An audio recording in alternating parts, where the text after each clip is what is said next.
ഇന്നത്തെ ക്ലാസ്സിൽ നമ്മൾ കാണാൻ പോകുന്നത് എന്താ? സെല്ലിൻ്റെ സ്ട്രക്ചറൽ ഡീറ്റെയിലുമായിട്ട് ബന്ധപ്പെട്ട കാര്യങ്ങളാണ്. സെല്ലിന് ഔട്ടറിൽ ഒരു കവറിങ് ഉണ്ട്. അതിൻ്റെ ഉള്ളിൽ മറ്റ് cellular component, cytoplasm, cell organelle, ഒരു കൺട്രോളിങ് യൂണിറ്റ്, ന്യൂക്ലിയസ്, ഇങ്ങനെയൊക്കെയല്ലേ നമ്മൾ കേട്ടെ. സെല്ലിൻ്റെ സ്ട്രക്ചറൽ ഡീറ്റെയിലിനെ പറ്റി പഠിക്കണമെങ്കിൽ ഒരു സെല്ല് മൈക്രോസ്കോപ്പിക്കലി ഒബ്സർവ് ചെയ്യണം എന്ന് നമ്മൾ കേട്ടെ. അപ്പോൾ ഒരു മൈക്രോസ്കോപ്പ് എന്താ, അതിൻ്റെ വർക്കിംഗ് എന്താ, ഇതൊക്കെ നമ്മൾ കേട്ടതല്ലേ. ആ ഐഡിയ ഒക്കെ മനസ്സിലുണ്ടാവണം. കാണേണ്ട സ്പെസിമൻ സ്ലൈഡിൽ വെച്ച് മൈക്രോസ്കോപ്പിൻ്റെ സ്റ്റേജിൽ കൊണ്ട് വയ്ക്കുക, അഡ്ജസ്റ്റ്മെൻറ്റുകൾ നടത്തുക, ലെൻസ് അഡ്ജസ്റ്റ് ചെയ്യുക, ദെൻ കറക്റ്റായിട്ട് ഐ പീസ് ലെൻസ് വഴി നമ്മൾ ഒബ്സർവ് ചെയ്യുക. നമുക്കൊരു വ്യൂ കാണാൻ പറ്റും, കമ്പാർട്ട്മെൻറ്റുകൾ പോലെ സെല്ല് പോലെയാണ് കാണാൻ പറ്റുന്നതെന്നൊക്കെ പറഞ്ഞു. നമുക്ക് മൈക്രോസ്കോപ്പിക്കലി സെല്ല് കാണണം. എന്താ എടുക്കണ്ടേ? ഏറ്റവും പ്രധാനപ്പെട്ട കാണാൻ എളുപ്പത്തിനുള്ള സെല്ലിൻ്റെ സെഗ്മെൻറ്റ് നമ്മൾ പറഞ്ഞു. ഇറ്റ് ഈസ് ഓനിയൻ്റെ പീലിംഗ് അല്ലെ ലീഫിൻ്റെ പീലിംഗ് ഒക്കെയാണ്. നമ്മൾ കഴിഞ്ഞ ക്ലാസ്സിൽ പറഞ്ഞാണ്. ഒലിയഫിൻ്റെ ഇന്നർ പോർഷൻ്റെ പീലിംഗ് എടുക്കുക, ലീഫിൻ്റെ പീലിംഗ് എടുക്കുക, എന്നിട്ട് സ്റ്റെയിനൊക്കെ ചെയ്തിട്ട് മൈക്രോസ്കോപ്പിൽ കൊണ്ട് വയ്ക്കുക, കാണാൻ പറ്റും. കാണുമ്പോൾ ഒരു സെല്ലിൻ്റെ സ്ട്രക്ചറൽ ഡീറ്റെയിലുമായിട്ട് ബന്ധപ്പെട്ട് എന്താ കാണാൻ പറ്റണേ? ഇറ്റ് ഈസ് ആനിമൽ സെല്ലും പ്ലാന്റ് സെല്ലും ആയിട്ടുള്ള ഒരു കമ്പാരിസൺ. അങ്ങനെ നമ്മൾ കണ്ടു കഴിഞ്ഞാൽ അതിനകത്ത് പ്രധാനമായിട്ടും 3 കമ്പോണൻ്റാണ്. പ്ലാസ്മ മെമ്പറൈൻ ഉണ്ട്, ന്യൂക്ലിയസ് ഉണ്ട്, സൈറ്റോപ്ലാസം ഉൾപ്പെടെയുള്ള സെൽ ഓർഗനലിൻ്റെ കോമ്പോസിഷനുണ്ട്. സോ ഈ 3 ഡീറ്റെയിൽ കാണണം. ഇതാണ് സ്ട്രക്ചറലി ഒരു സെല്ല് എന്നൊരു കൺസെപ്റ്റ് നമ്മൾ കേട്ടിട്ടുണ്ട്. സെൽ തിയറി എന്നൊരു കൺസെപ്റ്റ് കേട്ടില്ലേ? All living organisms are made up of cell.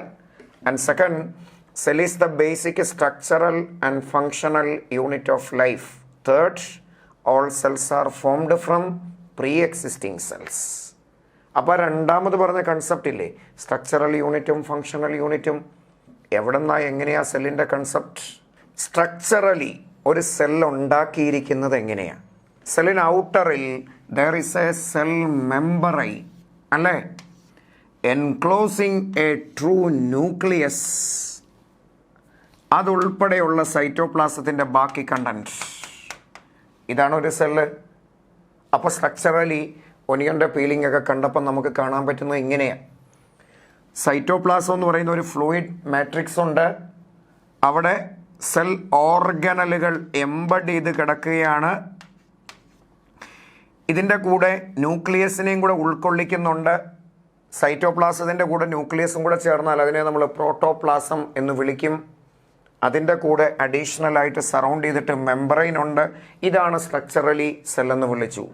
സെല്ലിൻ്റെ സ്ട്രക്ചറൽ കോംപ്ലക്സിറ്റിയിൽ സെല്ലിനെ 2ആയിട്ട് തിരിക്കാറുണ്ട്. Prokaryotic cell and eukaryotic cell. What you mean by prokaryote and eukaryote? True nucleus present ആണെങ്കിൽ that cell is called eukaryote. True nucleus absent ആണെങ്കിൽ prokaryote. അപ്പോൾ എന്താണ് ട്രൂ ന്യൂക്ലിയസ്? നമ്മൾ ഇന്നത്തെ ക്ലാസ്സിൽ അറിയണം. സോ സ്ട്രക്ചറൽ ഡീറ്റെയിലുമായിട്ട് ബന്ധപ്പെട്ട ഈ കാര്യങ്ങളിലേക്ക് കാണണം. ഞാനൊരു ആനിമൽ സെല്ലും പ്ലാന്റ് സെല്ലിൻ്റെയൊക്കെ ഡീറ്റെയിൽ കാണിച്ചിട്ടുണ്ട്. നിങ്ങൾക്കൊരു സെല്ല് കാണാതെ വരയ്ക്കാൻ അറിയാവോ? ചിലർക്കൊക്കെ അറിയാം, പക്ഷെ ചിലർക്കൊന്നും അറിയില്ല. നമ്മൾ ഈ ചാപ്റ്റർ പഠിച്ച് തീരുമ്പോൾ ഒരു സെല്ല്, അതിൻ്റെ കമ്പോണൻ്റ്, സ്ട്രക്ചർ, ഇതൊക്കെ വരയ്ക്കാൻ പഠിക്കണം. നമുക്ക് തോന്നുന്ന സ്ഥലത്ത് എവിടെയെങ്കിലും കൊണ്ടൊക്കെ വരയ്ക്കാൻ പറ്റൂലല്ലോ. സെല്ല് നോർമലി കൺസിഡർ ചെയ്യുമ്പോൾ ഔട്ടറിലെ കവറിങ്ങും ന്യൂക്ലിയസും സെൽ ഓർഗനിലൊക്കെ വരയ്ക്കുമ്പോൾ പല സെൽ ഓർഗനിലും ഉണ്ട്. ചില സെൽ ഓർഗനിൽ ന്യൂക്ലിയസിൻ്റെ സറൗണ്ടിങ്ങിൽ കാണണം, ചിലത് പ്ലാസ്മ മെമ്പറൈനിൽ ചേർന്ന് കാണണം, വേറെ ചിലതിന് വലിപ്പം കൂടുതലാണ്, ചിലത് വളരെ ചെറുതാണ്, ചിലതിന് 2 സബ് യൂണിറ്റ് ഉണ്ട്. ഇതിൻ്റെയൊക്കെ ആ സ്ട്രക്ചറൽ ഓറിയൻറ്റേഷനും സ്ട്രക്ചറും ഒക്കെ പ്രോപ്പറായിട്ട് അറിഞ്ഞതിന് ശേഷം വരയ്ക്കാൻ പറ്റണം. അപ്പോൾ നിങ്ങൾ ശ്രദ്ധിച്ചിരുന്നോണം. ചാപ്റ്റർ തീരുമ്പോൾ സ്വന്തമായിട്ടൊരു സെല്ല് വരയ്ക്കാൻ പറഞ്ഞാൽ വരയ്ക്കാൻ പറ്റണം. എന്തായാലും ഭാവിയിൽ നിങ്ങൾ മെഡിക്കൽ പോലുള്ള കോഴ്സുകളൊക്കെ എടുത്തിട്ട് പോവുകയാണെങ്കിൽ ബയോളജിയാണ് മെയിനായിട്ട് പഠിക്കാൻ ഉദ്ദേശിക്കുന്നതെങ്കിൽ ഷുവർ സെല്ലില്ലാതെ പഠിക്കാൻ പറ്റൂലല്ലോ. അപ്പോൾ സെല്ല് എല്ലാ ക്ലാസ്സുകളിലും വേണ്ടതാണ്. എന്തായാലും സ്കൂൾ ക്ലാസ്സുകളിൽ 8ലും 9ലും 10ലും ഒക്കെ ഉള്ളതിൻ്റെ കൂടെ തന്നെ +1ലും +2ലും ഒക്കെ സെല്ലിൻ്റെ കൺസെപ്റ്റ് അറിയണം. ഞാൻ പറഞ്ഞു മെഡിക്കൽ ഫീൽഡിലേക്കാണ് പോകണമെങ്കിൽ എന്തായാലും സെല്ലുമായിട്ട് ബന്ധപ്പെട്ട കാര്യങ്ങളൊക്കെ അറിയണം. കാരണം ഈ സെല്ലിൻ്റെ ഉള്ളിൽ നടക്കുന്ന റിയാക്ഷനും കണ്ടീഷനും ഒക്കെ അല്ലേ നമുക്ക് പഠിക്കേണ്ടത്. അപ്പോൾ ബേസിക്കലി സെല്ലിൻ്റെ ഓരോ കമ്പോണൻറ്റിലേക്ക് പോവുകയാണ്. കോമൺ ആയിട്ടുള്ള സ്ട്രക്ചറിൽ ആദ്യത്തേതിലേക്ക് നമ്മൾ കയറുന്നു. It is plasma membrane. എന്താണ് പ്ലാസ്മ മെമ്പറൈൻ? എങ്ങനെയാണ് അതിൻ്റെ സ്ട്രക്ചർ ഇരിക്കുക? ആർക്കാണുള്ളത്? അതിൻ്റെ നേച്ചർ എന്താ, ഫങ്ഷൻ എന്താ. ഞാൻ പറഞ്ഞു സെല്ലിൻ്റെ സ്ട്രക്ചറും അതിൻ്റെ ഫങ്ഷനും പഠിച്ച ചാപ്റ്റർ നമ്മൾ ഫിനിഷ് ചെയ്യും. Plasma membrane is present in all living organisms. എല്ലാ ലിവിങ് ഓർഗാനിസത്തിനും കാണപ്പെടുന്ന സറൗണ്ടിങ്ങിലുള്ള ലെയറിൻ്റെ പേരാ പ്ലാസ്മ മെമ്പറൈൻ. പ്ലാന്റിനുണ്ട്, ആനിമലിനുണ്ട്, ഉൾപ്പെടെയുള്ള യൂക്യാരിയോട്ടിന് എല്ലാം ഉണ്ട്, പ്രോക്യാരിയോട്ടിക് സെല്ലായ ബാക്ടീരിയയ്ക്കും ഉണ്ട്. സോ എല്ലാ ലിവിങ് ഓർഗാനിസത്തിനും കോമൺ ആയിട്ടുള്ള ഒരേ ഒരു സ്ട്രക്ചർ അല്ലെങ്കിൽ ഒരു സ്ട്രക്ചർ, അതാണ് പ്ലാസ്മ മെമ്പറൈൻ. എന്താ പ്ലാസ്മ മെമ്പറൈൻ്റെ കണ്ടീഷൻ? അയാൾ എന്തു വെച്ചിട്ടാണ് ഉണ്ടാക്കിയത്, എങ്ങനെ ഇരിക്കും സ്ട്രക്ചറലി? ആനിമൽസ് എല്ലാം നമ്മൾ കൺസിഡർ ചെയ്യുന്നെങ്കിൽ സെല്ലിൻ്റെ ഔട്ടർ ബൗണ്ടറിയാണ്. പക്ഷെ പ്ലാന്റ് ആണെങ്കിൽ ഈ സെൽ മെമ്പറൈൻ്റെ ഔട്ടറിൽ പിന്നെ ഒരു സെൽ വോളും കൂടെ ഉണ്ട്. അപ്പോൾ it is the outer covering of cell. Outer covering of സെല്ലാണ്. And it is the living component of the cell. ലിവിങ് നേച്ചറാ. ഞാൻ പറഞ്ഞു ആനിമലിന് സെൽ വോൾ ഇല്ല, സെല്ലിൻ്റെ മെമ്പറൈനേ ഉള്ളൂ. സെൽ മെമ്പറൈൻ്റെ വേറൊരു പേരാ പ്ലാസ്മ മെമ്പറൈൻ, അല്ലെങ്കിൽ പ്ലാസ്മ ലെമ്മ എന്നൊക്കെ വിളിക്കും. അത് ആനിമലിന് ഇതേ ഉള്ളൂ ഔട്ടറിൽ, ചുറ്റിനും സെൽ വോൾ ഇല്ല. പ്ലാന്റിനൊരു സെൽ വോളും കൂടെ ഉണ്ട്, പക്ഷെ ആ സെൽ വോൾ നോൺ ലിവിങ് കമ്പോണൻ്റാണ്. അപ്പോൾ എല്ലാ ലിവിങ് ഓർഗാനിസത്തിനും സെല്ലിൻ്റെ ഏറ്റവും ഔട്ടറിൽ കാണപ്പെടുന്ന ലിവിങ് ആയിട്ടുള്ള കമ്പോണൻറ്റിൻ്റെ പേരാണ് plasma membrane or cell membrane. And it is flexible. വഴങ്ങിക്കൊടുക്കുന്നതാണ്. എന്ന് വെച്ചാൽ സൈസ് കൂട്ടാനും കുറയ്ക്കാനും ഒക്കെ പറ്റുന്നതും ഔട്ട്സൈഡിലെ എൻവയോൺമെൻറ്റുമായിട്ട് സബ്സ്റ്റൻസ് സെല്ലിൻ്റെ ഉള്ളിലേക്ക് കയറണോ വേണ്ടയോ അങ്ങനെയുള്ളൊക്കെ ഡിസിഷനൊക്കെ എടുക്കുന്ന ഫ്ലെക്സിബിൾ ആയിട്ടുള്ള ഒരു പോർഷനാണ്. നിങ്ങളുടെ കൺസെപ്റ്റ് മനസ്സിലുണ്ടാവട്ടെ. നമ്മളൊരു സെല്ലിനെ പറ്റിയാണ് പഠിക്കണേ. ഞാൻ പറഞ്ഞിരുന്നു ഒരു സെല്ലിനെ നമ്മൾ കമ്പയർ ചെയ്യണം. ആരുമായിട്ടാണ് കമ്പയർ ചെയ്യേണ്ടത്? ഒരു വാട്ടർ ബലൂണുമായിട്ട് കമ്പയർ ചെയ്യണം. ഒരു വാട്ടർ ബലൂണുമായിട്ട് സെല്ലിനെ കമ്പയർ ചെയ്താൽ എങ്ങനെ ഇരിക്കും? ബലൂണിന് ഔട്ടറിലൊരു കവറിങ് ഇല്ലേ? അതാണ് സെൽ മെമ്പറൈൻ, പ്ലാസ്മ മെമ്പറൈൻ. ബലൂണിൻ്റെ ഉള്ളിൽ വെള്ളമുണ്ട്. ആ വെള്ളത്തെ നമ്മൾ എന്ത് വിളിക്കും? സൈറ്റോപ്ലാസം. വെള്ളത്തിൽ എന്തുണ്ട്? 3 ഡയമെൻഷനിലായിട്ട് നിങ്ങളുടെ മനസ്സിലൊരു കൺസെപ്റ്റ് ഇരിക്കട്ടെ. ഒരു വാട്ടർ ബലൂണിനകത്ത് വാട്ടർ ഫില്ല് ചെയ്തിട്ടൊരു ബലൂണ് നല്ലപോലെ വീർപ്പിച്ച് വെച്ചിരിക്കുകയാണെങ്കിൽ ആ ബലൂണാണ്, കവറിങ് ആണ് പ്ലാസ്മ മെമ്പറൈൻ. ഉള്ളിൽ വെള്ളമുണ്ടെന്ന് പറഞ്ഞു, അത് സൈറ്റോപ്ലാസമാണ്. ആ വെള്ളത്തിൻ്റെ നടുക്ക് നല്ല ഒരു സ്റ്റോണുണ്ട്, കല്ലുണ്ട്. ആ കല്ലിൻ്റെ പേരെന്നാ? ന്യൂക്ലിയസ്. 3 ഡയമെൻഷനിലെ ആലോചിക്ക്. സെൻട്രല അല്ല, ഒരു സൈഡിലല്ല. ഇനി സെൽ ഓർഗനലും ഉണ്ട്. എവിടെ കിടക്കണേ? ഈ വെള്ളത്തിൻ്റെ പല പല സ്ഥലങ്ങളിലായിട്ടാണ്. ചില ബോളുകൾ വെള്ളത്തിൻ്റെ മേളിൽ പൊങ്ങിക്കിടക്കും, ചിലത് കല്ല് പോലെ വെള്ളത്തിൻ്റെ അടിയിൽ കിടക്കും, ചിലത് സൈഡിലുണ്ട്. വെള്ളത്തിൻ്റെ ഇടയ്ക്കിടയ്ക്ക് മീനുകളെ പോലെ നീന്തി നിൽക്കുന്നത് പോലെ ചില ആൾക്കാരുണ്ട്. സോ സെല്ലിൻ്റെ ഉള്ളിൽ ടോട്ടലി ഇങ്ങനെ എക്സ്ചേഞ്ച് നടക്കുന്നതും കാര്യങ്ങൾ മുഴുവൻ കൺട്രോൾ ചെയ്യുന്ന രൂപത്തിൽ കുറേ കല്ലുകൾ ഒരു വാട്ടർ ബലൂണിൻ്റെ ഉള്ളിൽ പിറക്കിയിട്ടിരിക്കുകയാണെങ്കിൽ, കല്ലും പ്ലാസ്റ്റിക് ബോളും അങ്ങനെ പല സൈസിലുള്ള കണ്ടീഷനിലുള്ള സ്ട്രക്ചറും ഒക്കെ ഉണ്ട്. ഇതെല്ലാം കൺട്രോൾ ചെയ്യാൻ നടുക്ക് നല്ലൊരു വലിയ യൂണിറ്റ് ഉണ്ട്, ന്യൂക്ലിയസ്. അതൊരു വാട്ടർ ബലൂണിൻ്റെ ഉള്ളിൽ കിടന്നാൽ എങ്ങനെയിരിക്കും? അതാണൊരു സെൽ. എങ്കിൽ അതിൻ്റെ ആ കവറിങ്ങിനെ പറ്റിയാണ് നമ്മൾ പഠിച്ചുകൊണ്ടിരിക്കണേ. ആ കവറിങ് ആരാ? It is plasma membrane. അങ്ങനെയാണെങ്കിൽ ഞാനിവിടെ എഴുതി, ഇത് ലിവിങ് ആണ്, ഫ്ലെക്സിബിൾ ആയിട്ടുള്ള ലെയറാണ്. നിങ്ങൾക്കറിയാൻ പറ്റും, ബലൂണിനകത്തോട്ട് വാട്ടർ ഫില്ല് ചെയ്യുക അല്ലെങ്കിൽ നമ്മൾ കാറ്റ് ഫില്ല് ചെയ്യുക, അപ്പോൾ ബലൂണിൻ്റെ സൈസ് മാറിക്കൊണ്ടിരിക്കുകയല്ലേ ചെയ്യണേ? ഫ്ലെക്സിബിളാ. ബലൂണിൻ്റെ ഉള്ളിൽ നിന്ന് വെള്ളം പുറത്തേക്ക് പോയാൽ ബലൂൺ ചുരുങ്ങും. ബലൂണിനകത്തോട്ട് വെള്ളം വീണ്ടും കയറ്റിക്കൊണ്ടിരുന്ന ഒരു പരിധി വരെയുള്ള കണ്ടീഷനിൽ എന്തുണ്ട്? ബലൂൺ വലുതായിക്കൊണ്ടിരിക്കും. അങ്ങനെ അതിൻ്റെ ഉള്ളിലുള്ള സൈറ്റോപ്ലാസത്തിലെ വെള്ളത്തിൻ്റെ ഫ്ലൂയിഡിൻ്റെ കണ്ടന്റിനനുസരിച്ചിട്ട് സൈസ് അഡ്ജസ്റ്റ് ചെയ്യാനുള്ള കപ്പാസിറ്റിയിലുള്ള ഫ്ലെക്സിബിൾ ആയിട്ടുള്ള പ്ലാന്റിൻ്റെ, ആനിമലിൻ്റെയൊക്കെ സെല്ലിൻ്റെ ഔട്ടറിലുള്ള കവറിങ്ങിന് വിളിക്കുന്ന പേരാ സെൽ മെമ്പറൈൻ. കെമിക്കലി ഇതെന്ത് വെച്ചിട്ടാണ് ഉണ്ടാക്കിയത്? It is made up of lipid and proteins. Higher ക്ലാസ്സിലൊക്കെ എത്തുമ്പോൾ അതിൻ്റെ സ്ട്രക്ചറൽ ഡീറ്റെയിൽ നല്ലപോലെ പഠിക്കും. എന്നാലും നമുക്ക് സ്ട്രക്ചറൽ ഡീറ്റെയിൽ അത്യാവശ്യം പറയാം. ലിപ്പിഡും പ്രോട്ടീനും ഒക്കെ വെച്ചിട്ടാണ് ഇത് ഉണ്ടാക്കിയിരിക്കുന്നത്. സോ ആ ഡീറ്റെയിലിൽ വരുമ്പോൾ അടുത്ത ഒരു കാര്യം കൂടെ അറിയുക. It is a selectively permeable membrane. Selectively permeable membrane. What you mean by selectively permeable? Plasma membrane ഒരു സെലക്റ്റീവ്ലി പെർമിയബിൾ ആണ്.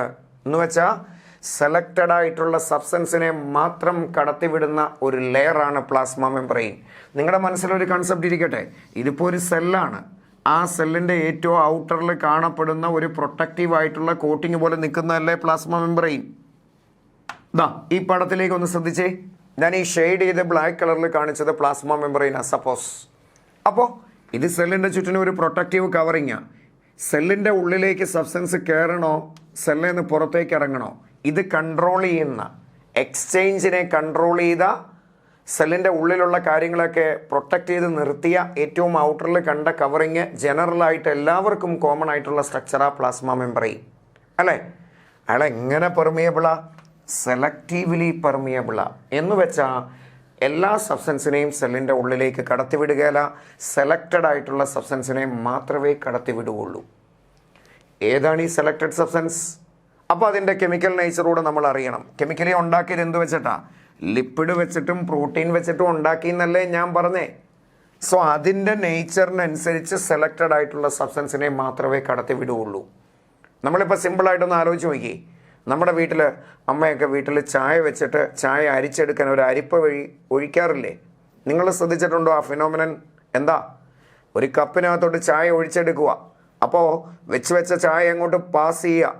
ഇങ്ങനെ അങ്ങോട്ട് ട്രാൻസ്ഫർ ചെയ്യുമ്പോൾ ഈ അരിപ്പ വഴി, സീവ് വഴി അതിൻ്റെ പാലായിട്ടുള്ള ചായ ആയിട്ടുള്ള പോഷൻ മാത്രം, ലിക്വിഡായിട്ടുള്ള പോഷൻ മാത്രം താഴോട്ട് വരും. അവിടെ തേയിലപ്പൊടി ഇതിൻ്റെ മുകളിൽ കിടക്കുക. ശ്രദ്ധിച്ചിട്ടുണ്ടോ? അതിൻ്റെ അർത്ഥം എന്താ? അത് സോൾവെൻറ്റിനെ, ലിക്വിഡിനെ മാത്രം കടത്തിവിട്ടു, സോളിഡ് സബ്സ്റ്റൻസിനെ കടത്തിവിട്ടില്ല എന്നാ. അതൊരു മെംബ്രെയിനാണ്. സോ ആ മെംബ്രെയിനെ നമ്മൾ വിളിക്കുന്ന പേര് സെമി പെർമിയബിൾ എന്നാ. പകുതി കടത്തിവിടും, പകുതി വിടൂല. സോൾവെൻറ്റ് ലിക്വിഡ് കടത്തിവിടും, സോളിഡ് വിടുകയില്ല. അങ്ങനെയാണെങ്കിൽ that membrane is semi permeable. ഇനി രണ്ടിനെയും കടത്തിവിടുന്ന മെംബ്രെയിൻ ഉണ്ടാവും. It is called freely permeable. രണ്ടുപേരെയും കടത്തിവിടാത്ത മെംബ്രെയിൻ കാണും. അതിൻ്റെ പേര് ഇംപെർമിയബിൾ. അപ്പോൾ എന്താ സെലക്റ്റീവ്? സെലക്റ്റഡ് സബ്സ്റ്റൻസും മാത്രമേ കടത്തൂ.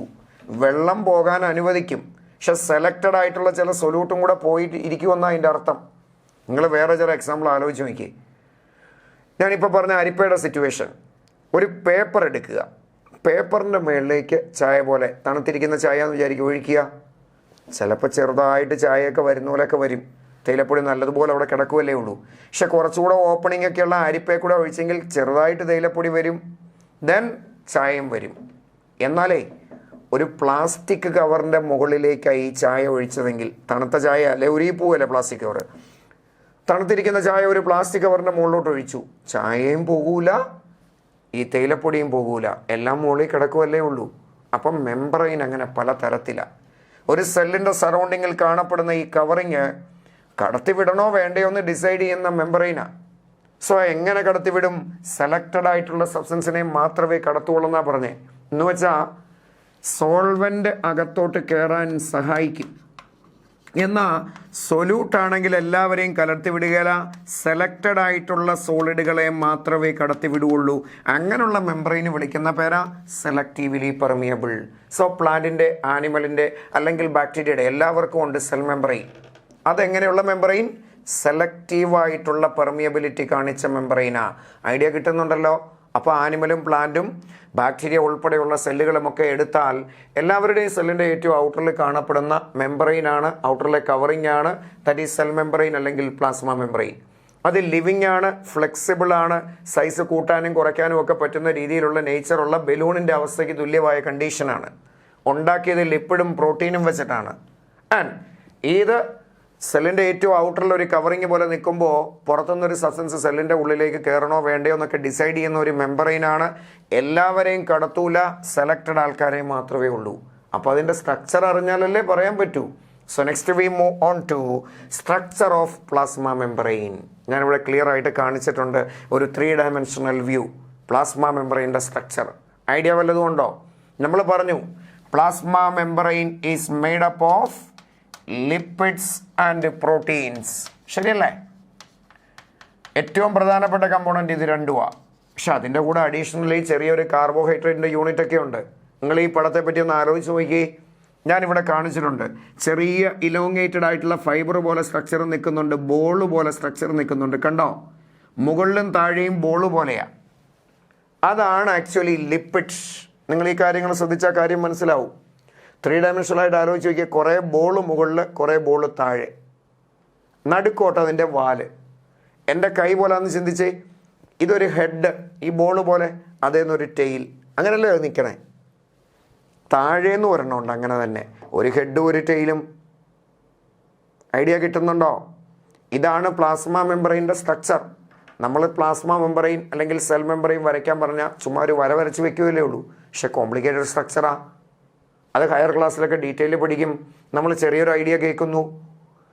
ഇല്ലെങ്കിൽ വേറൊരു എക്സാമ്പിൾ നിങ്ങൾ ആലോചിക്കുക. നമ്മുടെ വീട്ടിലൊക്കെ മാച്ച് ബോക്സ് ഇല്ലേ, തീപ്പെട്ടിക്കൊള്ളിയില്ലേ, അതിൻ്റെ ഒരു സ്ട്രക്ചർ ആലോചിച്ച് നോക്കുക. അതിൻ്റെ ടിപ്പിൽ ചെറുതായിട്ട് ഇങ്ങനെ മരുന്നുണ്ട്, ബ്ലാക്ക് കളറിലിരിക്കും.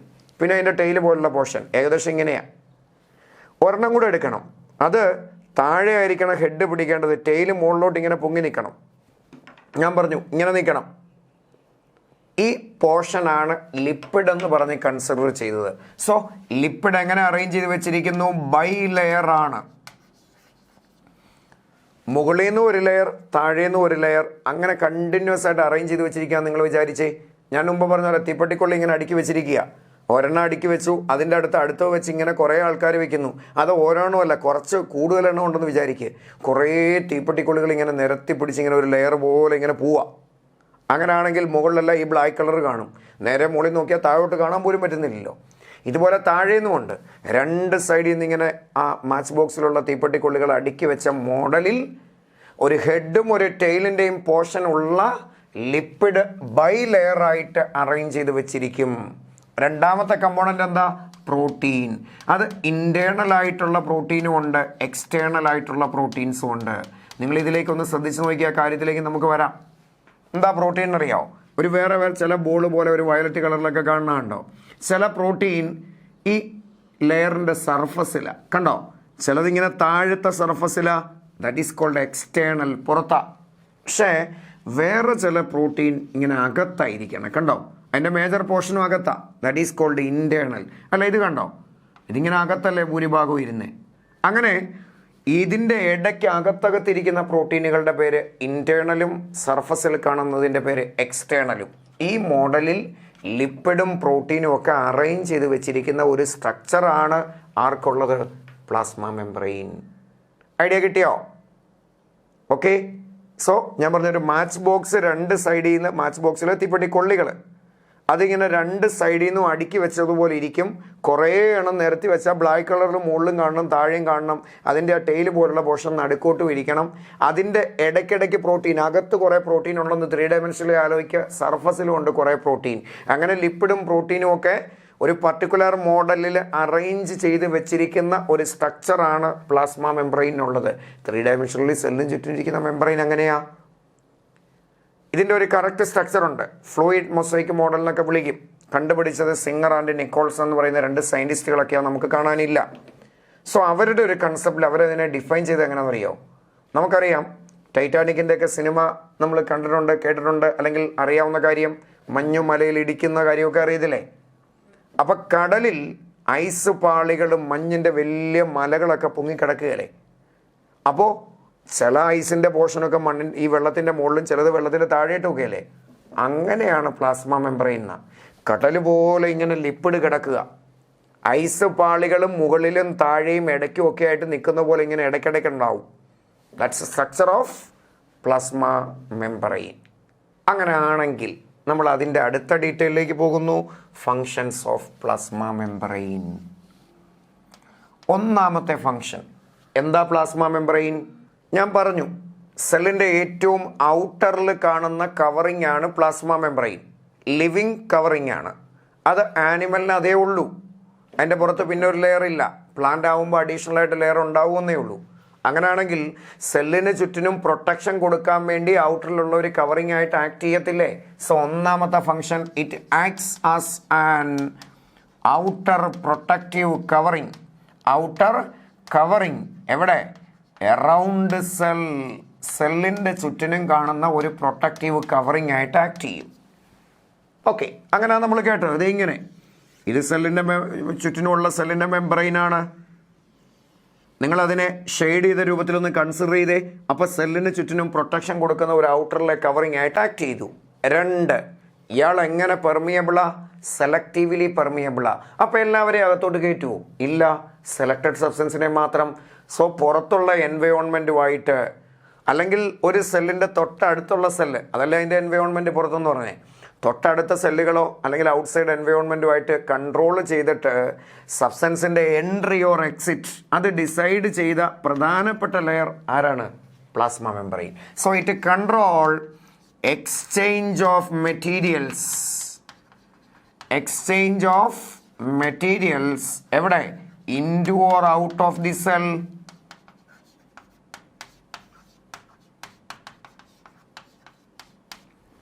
സെല്ലിൻ്റെ ഉള്ളിലേക്ക് സബ്സ്റ്റൻസ് കയറണോ സെല്ലിൽ നിന്ന് പുറത്തേക്ക് ഇറങ്ങണോ ഇത് തീരുമാനിക്കുന്ന പ്രധാനപ്പെട്ട ഒരു കമ്പോണൻറ്റ്. അത് സെല്ലിൻ്റെ പെർമിയബിലിറ്റിയെ ആശ്രയിച്ചിരിക്കും. എന്താ പെർമിയബിലിറ്റി? ഇയാൾ സെലക്റ്റീവ്ലി പെർമിയബിൾ എന്നാണെന്നല്ലേ പറഞ്ഞിരിക്കുന്നത്.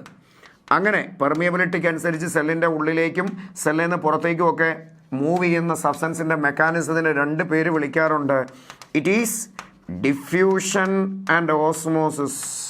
ലേറ്റർ അതിനെക്കുറിച്ച് നമുക്ക് ഡിസ്കസ് ചെയ്യാം. അപ്പോൾ ഈ പ്രോസസ്സ് വഴിയൊക്കെ സെല്ലിൻ്റെ ഉള്ളിലേക്ക് സബ്സ്റ്റൻസ് കയറണോ വേണ്ടയോ എന്ന് ഡിസൈഡ് ചെയ്യും. ഓക്കെ അല്ലേ? സെലക്റ്റഡ് ആയിട്ടുള്ള സബ്സ്റ്റൻസിനെ മാത്രമേ കയറ്റൂ. അപ്പോൾ ഔട്ട്സൈഡ് എൻവയോൺമെൻറ്റുമായിട്ട് ഇൻട്രാക്ട് ചെയ്യുന്ന സെല്ലിൻ്റെ ഔട്ടറിൽ പ്രൊട്ടക്ഷനായിട്ട് കൊടുത്ത് നിന്ന ലെയറാണ്. ദെൻ നെക്സ്റ്റ് വൺ, നിങ്ങൾ ആലോചിച്ചേ, ഇയാൾ സെല്ലിൻ്റെ ഉള്ളിലേക്ക് എന്തെങ്കിലും ഒരു സബ്സ്റ്റൻസ് കയറണം.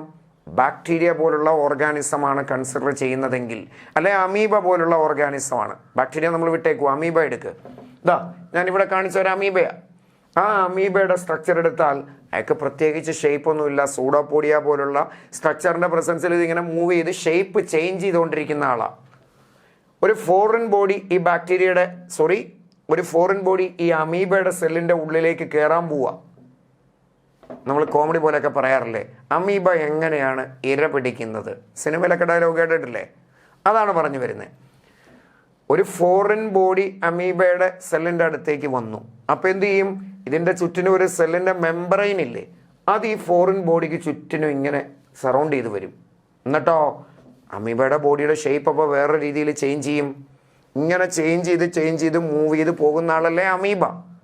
അതിൻ്റെ ഉള്ളിലേക്ക് കയറി ആ ഫുഡിനെ എൻഗൾഫ് ചെയ്തെടുക്കുന്ന ഒരു വെസിക്കിളിൻ്റെ ഉള്ളിൽ പോലെയാവും. ഈ താഴത്തെ ഫിഗറിൽ പറഞ്ഞിരിക്കുന്നതാ. സോ അമീബയുടെ ബോഡിയുടെ ഒരു ഔട്ടറിലെ കവറിങ് പോലെയാണ് കാണിക്കുന്നതെങ്കിൽ ഈ ഡോട്ട് കണ്ടോ, അത് ഔട്ട്സൈഡിലുള്ള ഫുഡാണ്. അത് സെല്ലിൻ്റെ ഉള്ളിലേക്ക് ഇങ്ങനെ കയറാൻ വേണ്ടി വരിക.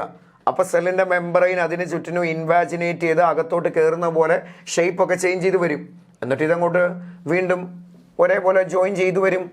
ചുരുക്കത്തിൽ എന്താ, ആ ഫോറിൻ ബോഡി അകത്തോട്ട് കയറി വന്നൊരു വെസിക്കിളിൻ്റെ ഉള്ളിലായില്ലേ, അങ്ങനെ പുറത്തുള്ള സബ്സ്റ്റൻസിനെ അകത്തോട്ട് എൻഗൾഫ് ചെയ്തെടുക്കാൻ സഹായിക്കുന്ന ഒരു കവറിംഗ് ആയിട്ട് മാറും.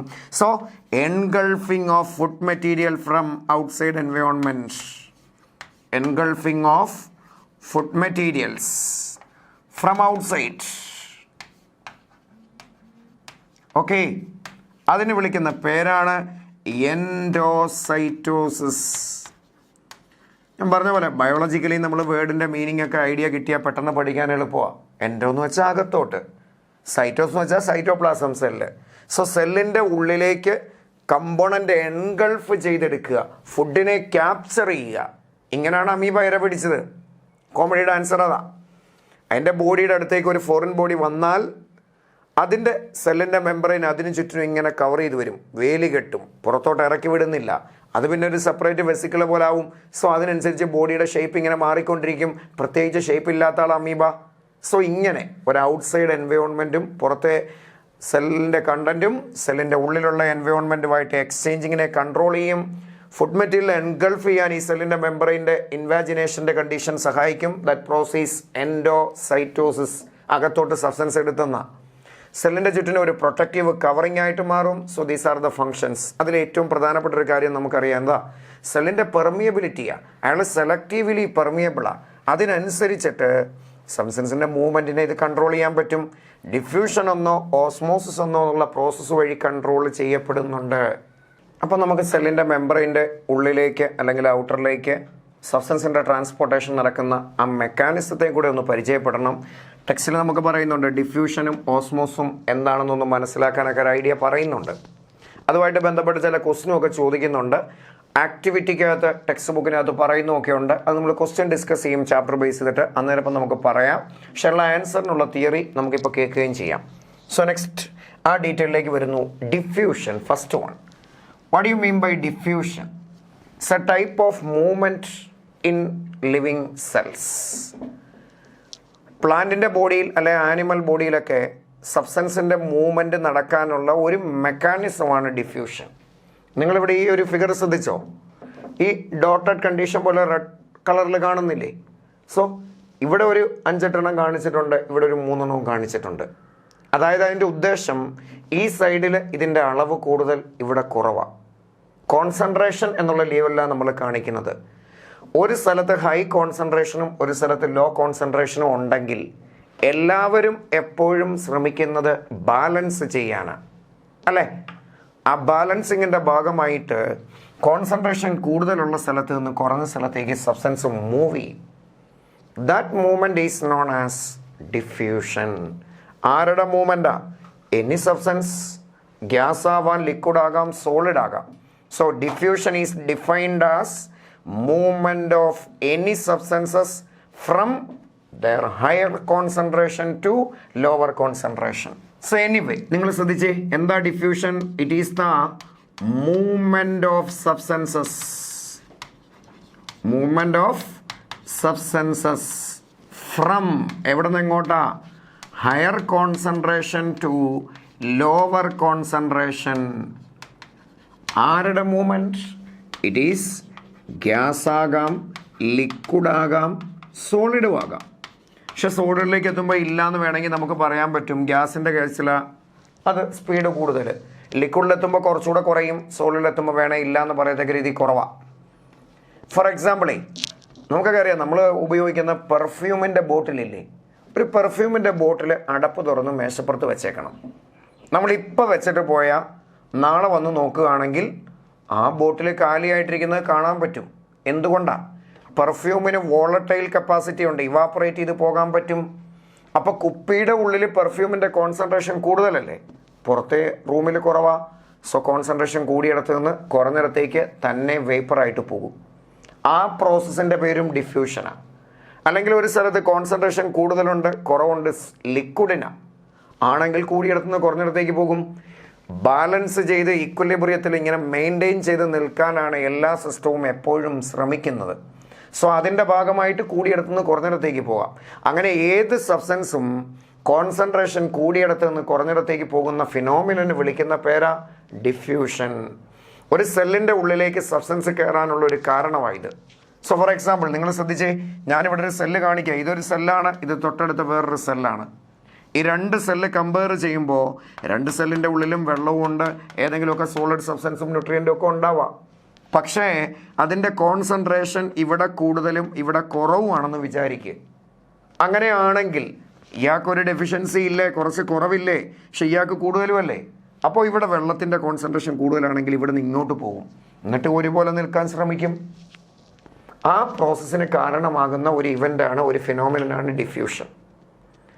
പ്ലാന്റിൻ്റെ ബോഡിയിൽ ഇതുമായിട്ട് ബന്ധപ്പെട്ട് അല്ലെങ്കിൽ ആനിമൽ ബോഡിയിലൊക്കെ കമ്പയർ ചെയ്യുമ്പോൾ ആ പ്രോസസ്സ് ഒന്ന് കൺസിഡർ ചെയ്ത് നോക്കി. നിങ്ങൾക്കറിയാവുന്ന ഒരു പ്രോസസ്സ് ഉണ്ടോ? പ്ലാന്റ് ബോഡിയിൽ ലീഫിൽ നിന്ന് വെള്ളം പുറത്തേക്ക് പോകുന്ന ഒരു പ്രോസസ്സ് ഉണ്ട്, കേട്ടിട്ടുണ്ടോ? It is called a transpiration. Plant മണ്ണിൽ നിന്ന് വെള്ളം വലിക്കും, റൂട്ട് വഴി പ്ലാന്റിനകത്തോട്ട് കയറും, സ്റ്റെമ്മ് കടന്ന് ലീഫിലെത്തും, ലീഫിലിരിക്കുന്ന വെള്ളം അറ്റ്മോസ്ഫിയറിലേക്ക് വേപ്പറായിട്ട് പോകുന്നതിൻ്റെ പേരാ ട്രാൻസ്പിരേഷൻ. അതെങ്ങനെയാണ് പോയത്? ലീഫയിൽ വെള്ളം ഉണ്ടെങ്കിൽ അറ്റ്മോസ്ഫിയറിൽ ചൂടുണ്ടെങ്കിൽ തന്നെ വേപ്പറായിട്ട് പോയില്ലേ? It's a type of diffusion. ഇനി ഇതേപോലെ സെല്ലിൻ്റെ ഉള്ളിൽ വെള്ളമുണ്ട്, തൊട്ടടുത്തിരിക്കുന്ന സെല്ലിന് ഇച്ചിരി വെള്ളത്തിൻ്റെ കുറവുണ്ടെങ്കിൽ, നോട്ട് ദ എമൗണ്ട്, കോൺസെൻട്രേഷൻ ആണെങ്കിൽ വെള്ളത്തിൻ്റെ കോൺസെൻട്രേഷൻ കൂടിയിടത്ത് നിന്ന് കുറഞ്ഞിടത്തേക്ക് പോകും. ഇതും ഡിഫ്യൂഷനാണ്. അപ്പോൾ ലിക്വിഡായിട്ടും പോകാം, ഗ്യാസ് ആയിട്ടും പോകാം, സോളിഡായിട്ടും പോകാം. Movement of this type of condition, any substance from their higher concentration to lower concentration. എന്താ പ്ലാൻ ബോഡിയിൽ ഈ മെക്കാനിസത്തിൻ്റെ ഗുണം? It is the only means of gaseous exchange of within the plant body. Gaseous exchange നടക്കാൻ വേണ്ടി plan ബോഡിക്കുള്ള ഒരേ ഒരു മെക്കാനിസമാണ് diffusion. നിങ്ങളൊന്ന് ആലോചിച്ച് നോക്കിയേ, പ്ലാന്റിൻ്റെ ബോഡിയിൽ കാർബൺ ഡൈ ഓക്സൈഡ് അകത്തോട്ട് കയറണം, എന്നാലല്ലേ ഫോട്ടോസിന്തസൈസ് ചെയ്യൂ. കാർബൺ ഡൈ ഓക്സൈഡും ലൈറ്റ് എനർജിയും ഉപയോഗിച്ചിട്ട് കയറി വരുന്ന വെള്ളത്തിൻ്റെ പ്രസൻസിൽ പ്ലാന്റ് ഫോട്ടോസിന്തസൈസ് ചെയ്ത് സ്വന്തമായിട്ട് ഫുഡ് ഉണ്ടാക്കും. അങ്ങനെ കേട്ടിട്ടില്ലേ? കാർബൺ ഡൈ ഓക്സൈഡ് കയറണം, അറ്റ്മോസ്ഫിയറിൽ കാർബൺ ഡൈ ഓക്സൈഡ് ഉണ്ട്, ലീഫിനകത്തോട്ട് കയറണം. സോ എക്സ്ചേഞ്ച് ചെയ്യണ്ടേ? ആ മെക്കാനിസത്തിൻ്റെ പേര് ഡിഫ്യൂഷൻ എന്നാ. അല്ലെങ്കിൽ ഓക്സിജൻ, പ്ലാന്റിൻ്റെ ബോഡി കിടക്കണ ഓക്സിജൻ പുറത്തേക്ക് പോകണം, നമ്മൾ ഓക്സിജൻ പുറത്തേക്ക് എടുക്കുന്നു, അകത്തേക്ക് പോകുന്നു. ഇതൊക്കെ ചെയ്യാറില്ലേ? നമ്മൾ ഓക്സിജൻ അകത്തേക്ക് എടുത്തിട്ട് കാർബൺ ഡൈ ഓക്സൈഡ് പുറത്തേക്ക് വിടുമെന്നല്ലേ കേൾക്കാറ്. That process respiration. Plant respire ചെയ്താലും അങ്ങനെ തന്നെയാണ്. അപ്പോൾ അകത്തോട്ട് ഗ്യാസ് കയറണം, പുറത്തേക്ക് ഇറങ്ങണം. ഗേഷ്യസ് രൂപത്തിൽ എന്തെല്ലാം കാര്യങ്ങൾ സംഭവിക്കാനുണ്ടോ, the only mechanism that is known as diffusion. Carbon ഡൈ ഓക്സൈഡ് എക്സ്ചേഞ്ച് ചെയ്യണം, ഓക്സിജൻ എക്സ്ചേഞ്ച് ചെയ്യണം, പ്ലാന്റിന് വെള്ളം വേപ്പറായിട്ട് പോകണം. ആ പ്രോസസ്സിൻ്റെ പേര് ട്രാൻസ്പിരേഷൻ. ഈ മോഡലിൽ ഗേഷ്യസ് എക്സ്ചേഞ്ച് ലിവിങ് ഓർഗാനിസത്തിൻ്റെ ബോഡിയിൽ നടക്കാനുള്ള ഒരേ ഒരു മെക്കാനിസമാണ് ഡിഫ്യൂഷൻ. ഇത് സബ്സ്റ്റൻസ് മൂവ് ചെയ്യാനുള്ള ഒരു മെക്കാനിസമാണ്. രണ്ടാമത്തെ മെക്കാനിസത്തിലേക്ക് വരാം. It is osmosis. തമ്മിലുള്ള കമ്പാരിസൺ നിങ്ങളുടെ മനസ്സിൽ ഇരിക്കണം കേട്ടോ. What you mean by osmosis കേട്ടിട്ടുണ്ടോ? It is another mechanism. It's a type of diffusion തന്നെ വേണേൽ വിളിക്കാം. So it is the movement of only solvent molecule. ആര് മാത്രമേ പോകൂ? ലിക്വിഡ് മാത്രം. ഗേഷ്യസ് എക്സ്ചേഞ്ച് ഇല്ല, സോളിഡ് പോകൂല. സോൾവെന്റ് ആയിട്ട് ലിക്വിഡായിട്ട് മാത്രമാണ് പോകുന്നത്. എവിടെ നിന്ന് എങ്ങോട്ടേ പോകൂ? ഹയർ കോൺസെൻട്രേഷനിൽ നിന്ന് ലോവർ കോൺസെൻട്രേഷനിലേക്ക് പോകൂ. എപ്പോൾ? In presence of a semi permeable membrane. Semi permeable ആയിട്ടുള്ള ഒരു മെമ്പറൈൻ്റെ പ്രസൻസ് ഉണ്ടെങ്കിൽ കോൺസെൻട്രേഷൻ കൂടുതലുള്ള സ്ഥലത്ത് നിന്ന് കുറഞ്ഞ സ്ഥലത്തേക്ക് ആര് പോകും? സോൾവെന്റ് പോകും. It's a type of diffusion തന്നെയല്ലേ? ആരുടെ ഡിഫ്യൂഷൻ? ലിക്വിഡിൻ്റെ ഡിഫ്യൂഷൻ, സോൾവെന്റിൻ്റെ ഡിഫ്യൂഷൻ. സോൾവെന്റ് കൂടുതലുള്ള സ്ഥലത്ത് നിന്ന് സോൾവെന്റ് കുറഞ്ഞ സ്ഥലത്തേക്ക് പോകും. ഓക്കെ ആണോ? അങ്ങനെയാണെങ്കിൽ നിങ്ങൾ ആലോചിച്ച് നോക്കിയേ, ഡിഫ്യൂഷനും ഓസ്മോസും കൂടെ ഒന്ന് കമ്പയർ ചെയ്താൽ നമുക്ക് എന്ത് പറയാൻ പറ്റും? ഗ്യാസോ ലിക്വിഡോ സോളിഡോ, അതിൽ ആരുടെ മൂവ്മെൻറ്റും ആകാം. അവരെവിടെ കൂടുതലുണ്ടോ കുറഞ്ഞിടത്തേക്ക് പോയാൽ ഡിഫ്യൂഷൻ. പക്ഷെ ഓസ്മോസ് എന്താ? കോൺസെൻട്രേഷൻ കൂടുതലുള്ളിടത്ത് നിന്ന് കുറഞ്ഞിടത്തേക്ക് ഒരു മെമ്പറൈനിൽ കൂടി, സെമി പെർമിയബിൾ ആയിട്ടുള്ള മെമ്പറൈനിൽ കൂടി ലിക്വിഡ് പോകുന്നതിന് മാത്രം വിളിച്ച പേരാ ഓസ്മോസിസ്. ഈ രണ്ട് മെക്കാനിസം വഴിയാ മൂവ്മെന്റ് സംഭവിക്കുന്നതെന്ന് വിചാരിച്ച്. ഇവിടെ ലിക്വിഡ് മാത്രം, സോൾവെന്റ് മാത്രമല്ലേ പോയുള്ളൂ. പക്ഷെ മറ്റേടത്തോ ഗ്യാസും പോകും, സോളിഡിൽ ഇല്ല എന്ന് വേണമെങ്കിൽ നമുക്ക് പറയാം, റയറാ.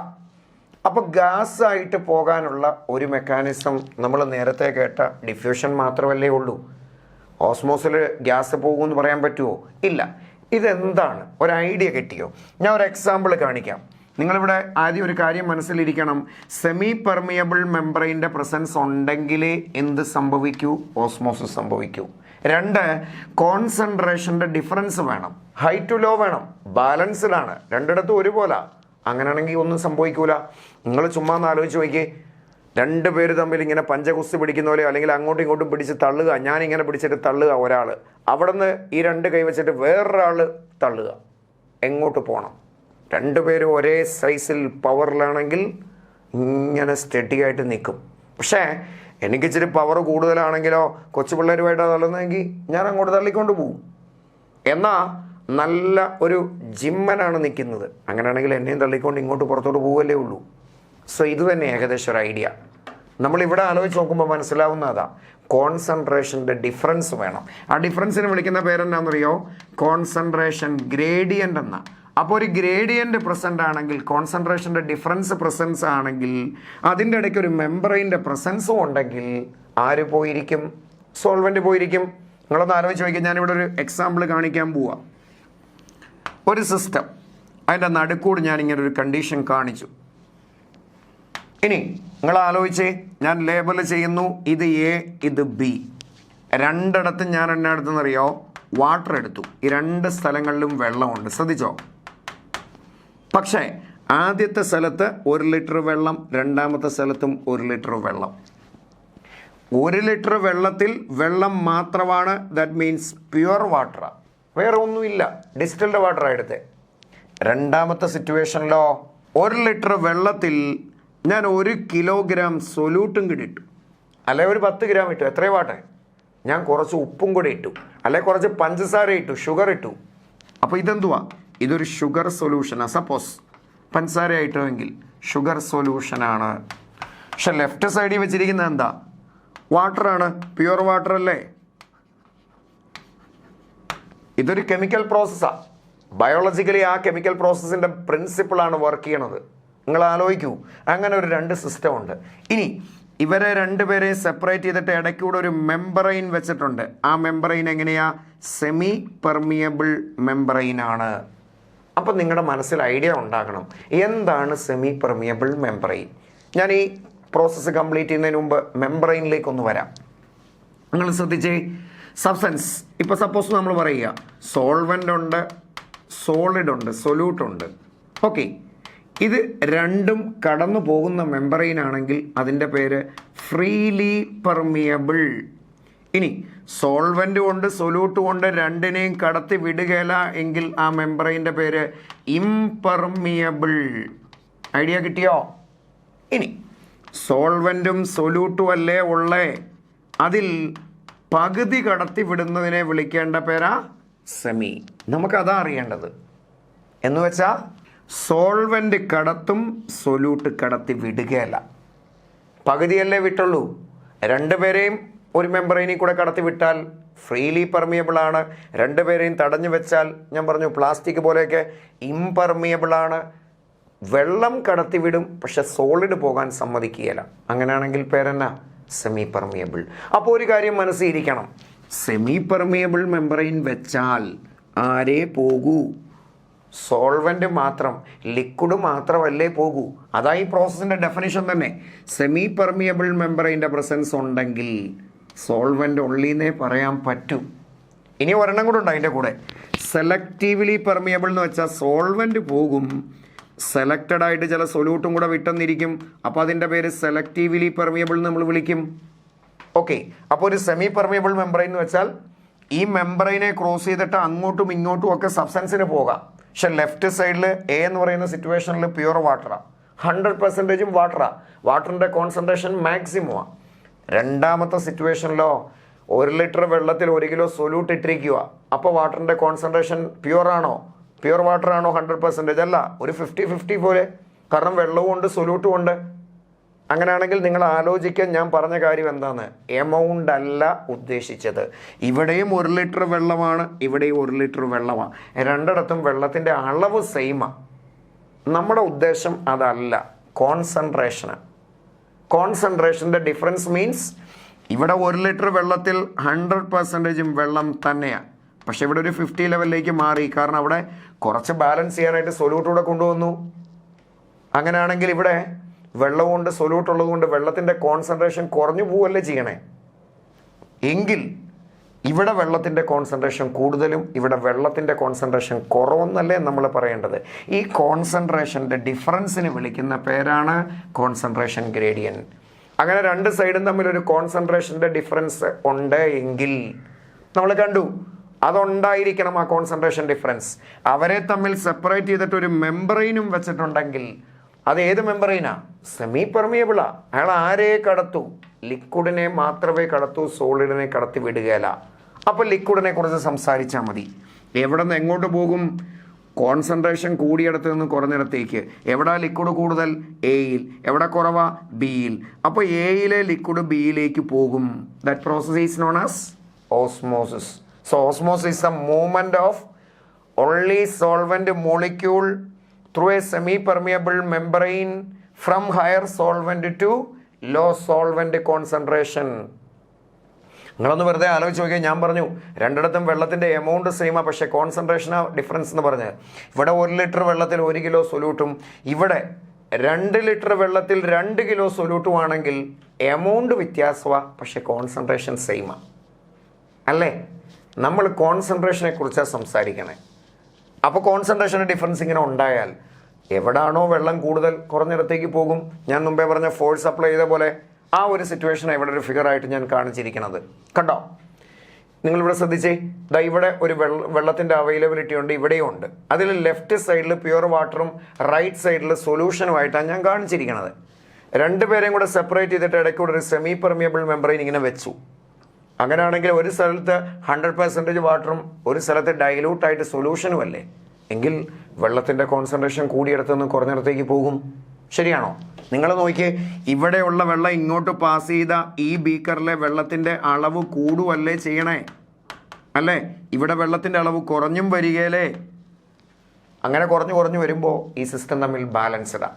അത് തന്നെ ഇവിടെയും കാണിച്ചിരിക്കണേ. രണ്ടും ഒരുപോലെ ഉണ്ട്. ഇങ്ങോട്ട് വെള്ളം കയറുമ്പോൾ ഇതിനകത്തൂടെ വെള്ളത്തിൻ്റെ കോൺസെൻട്രേഷൻ കൂടി വരും. So that phenomenon is known as osmosis. Idea കിട്ടിയോ?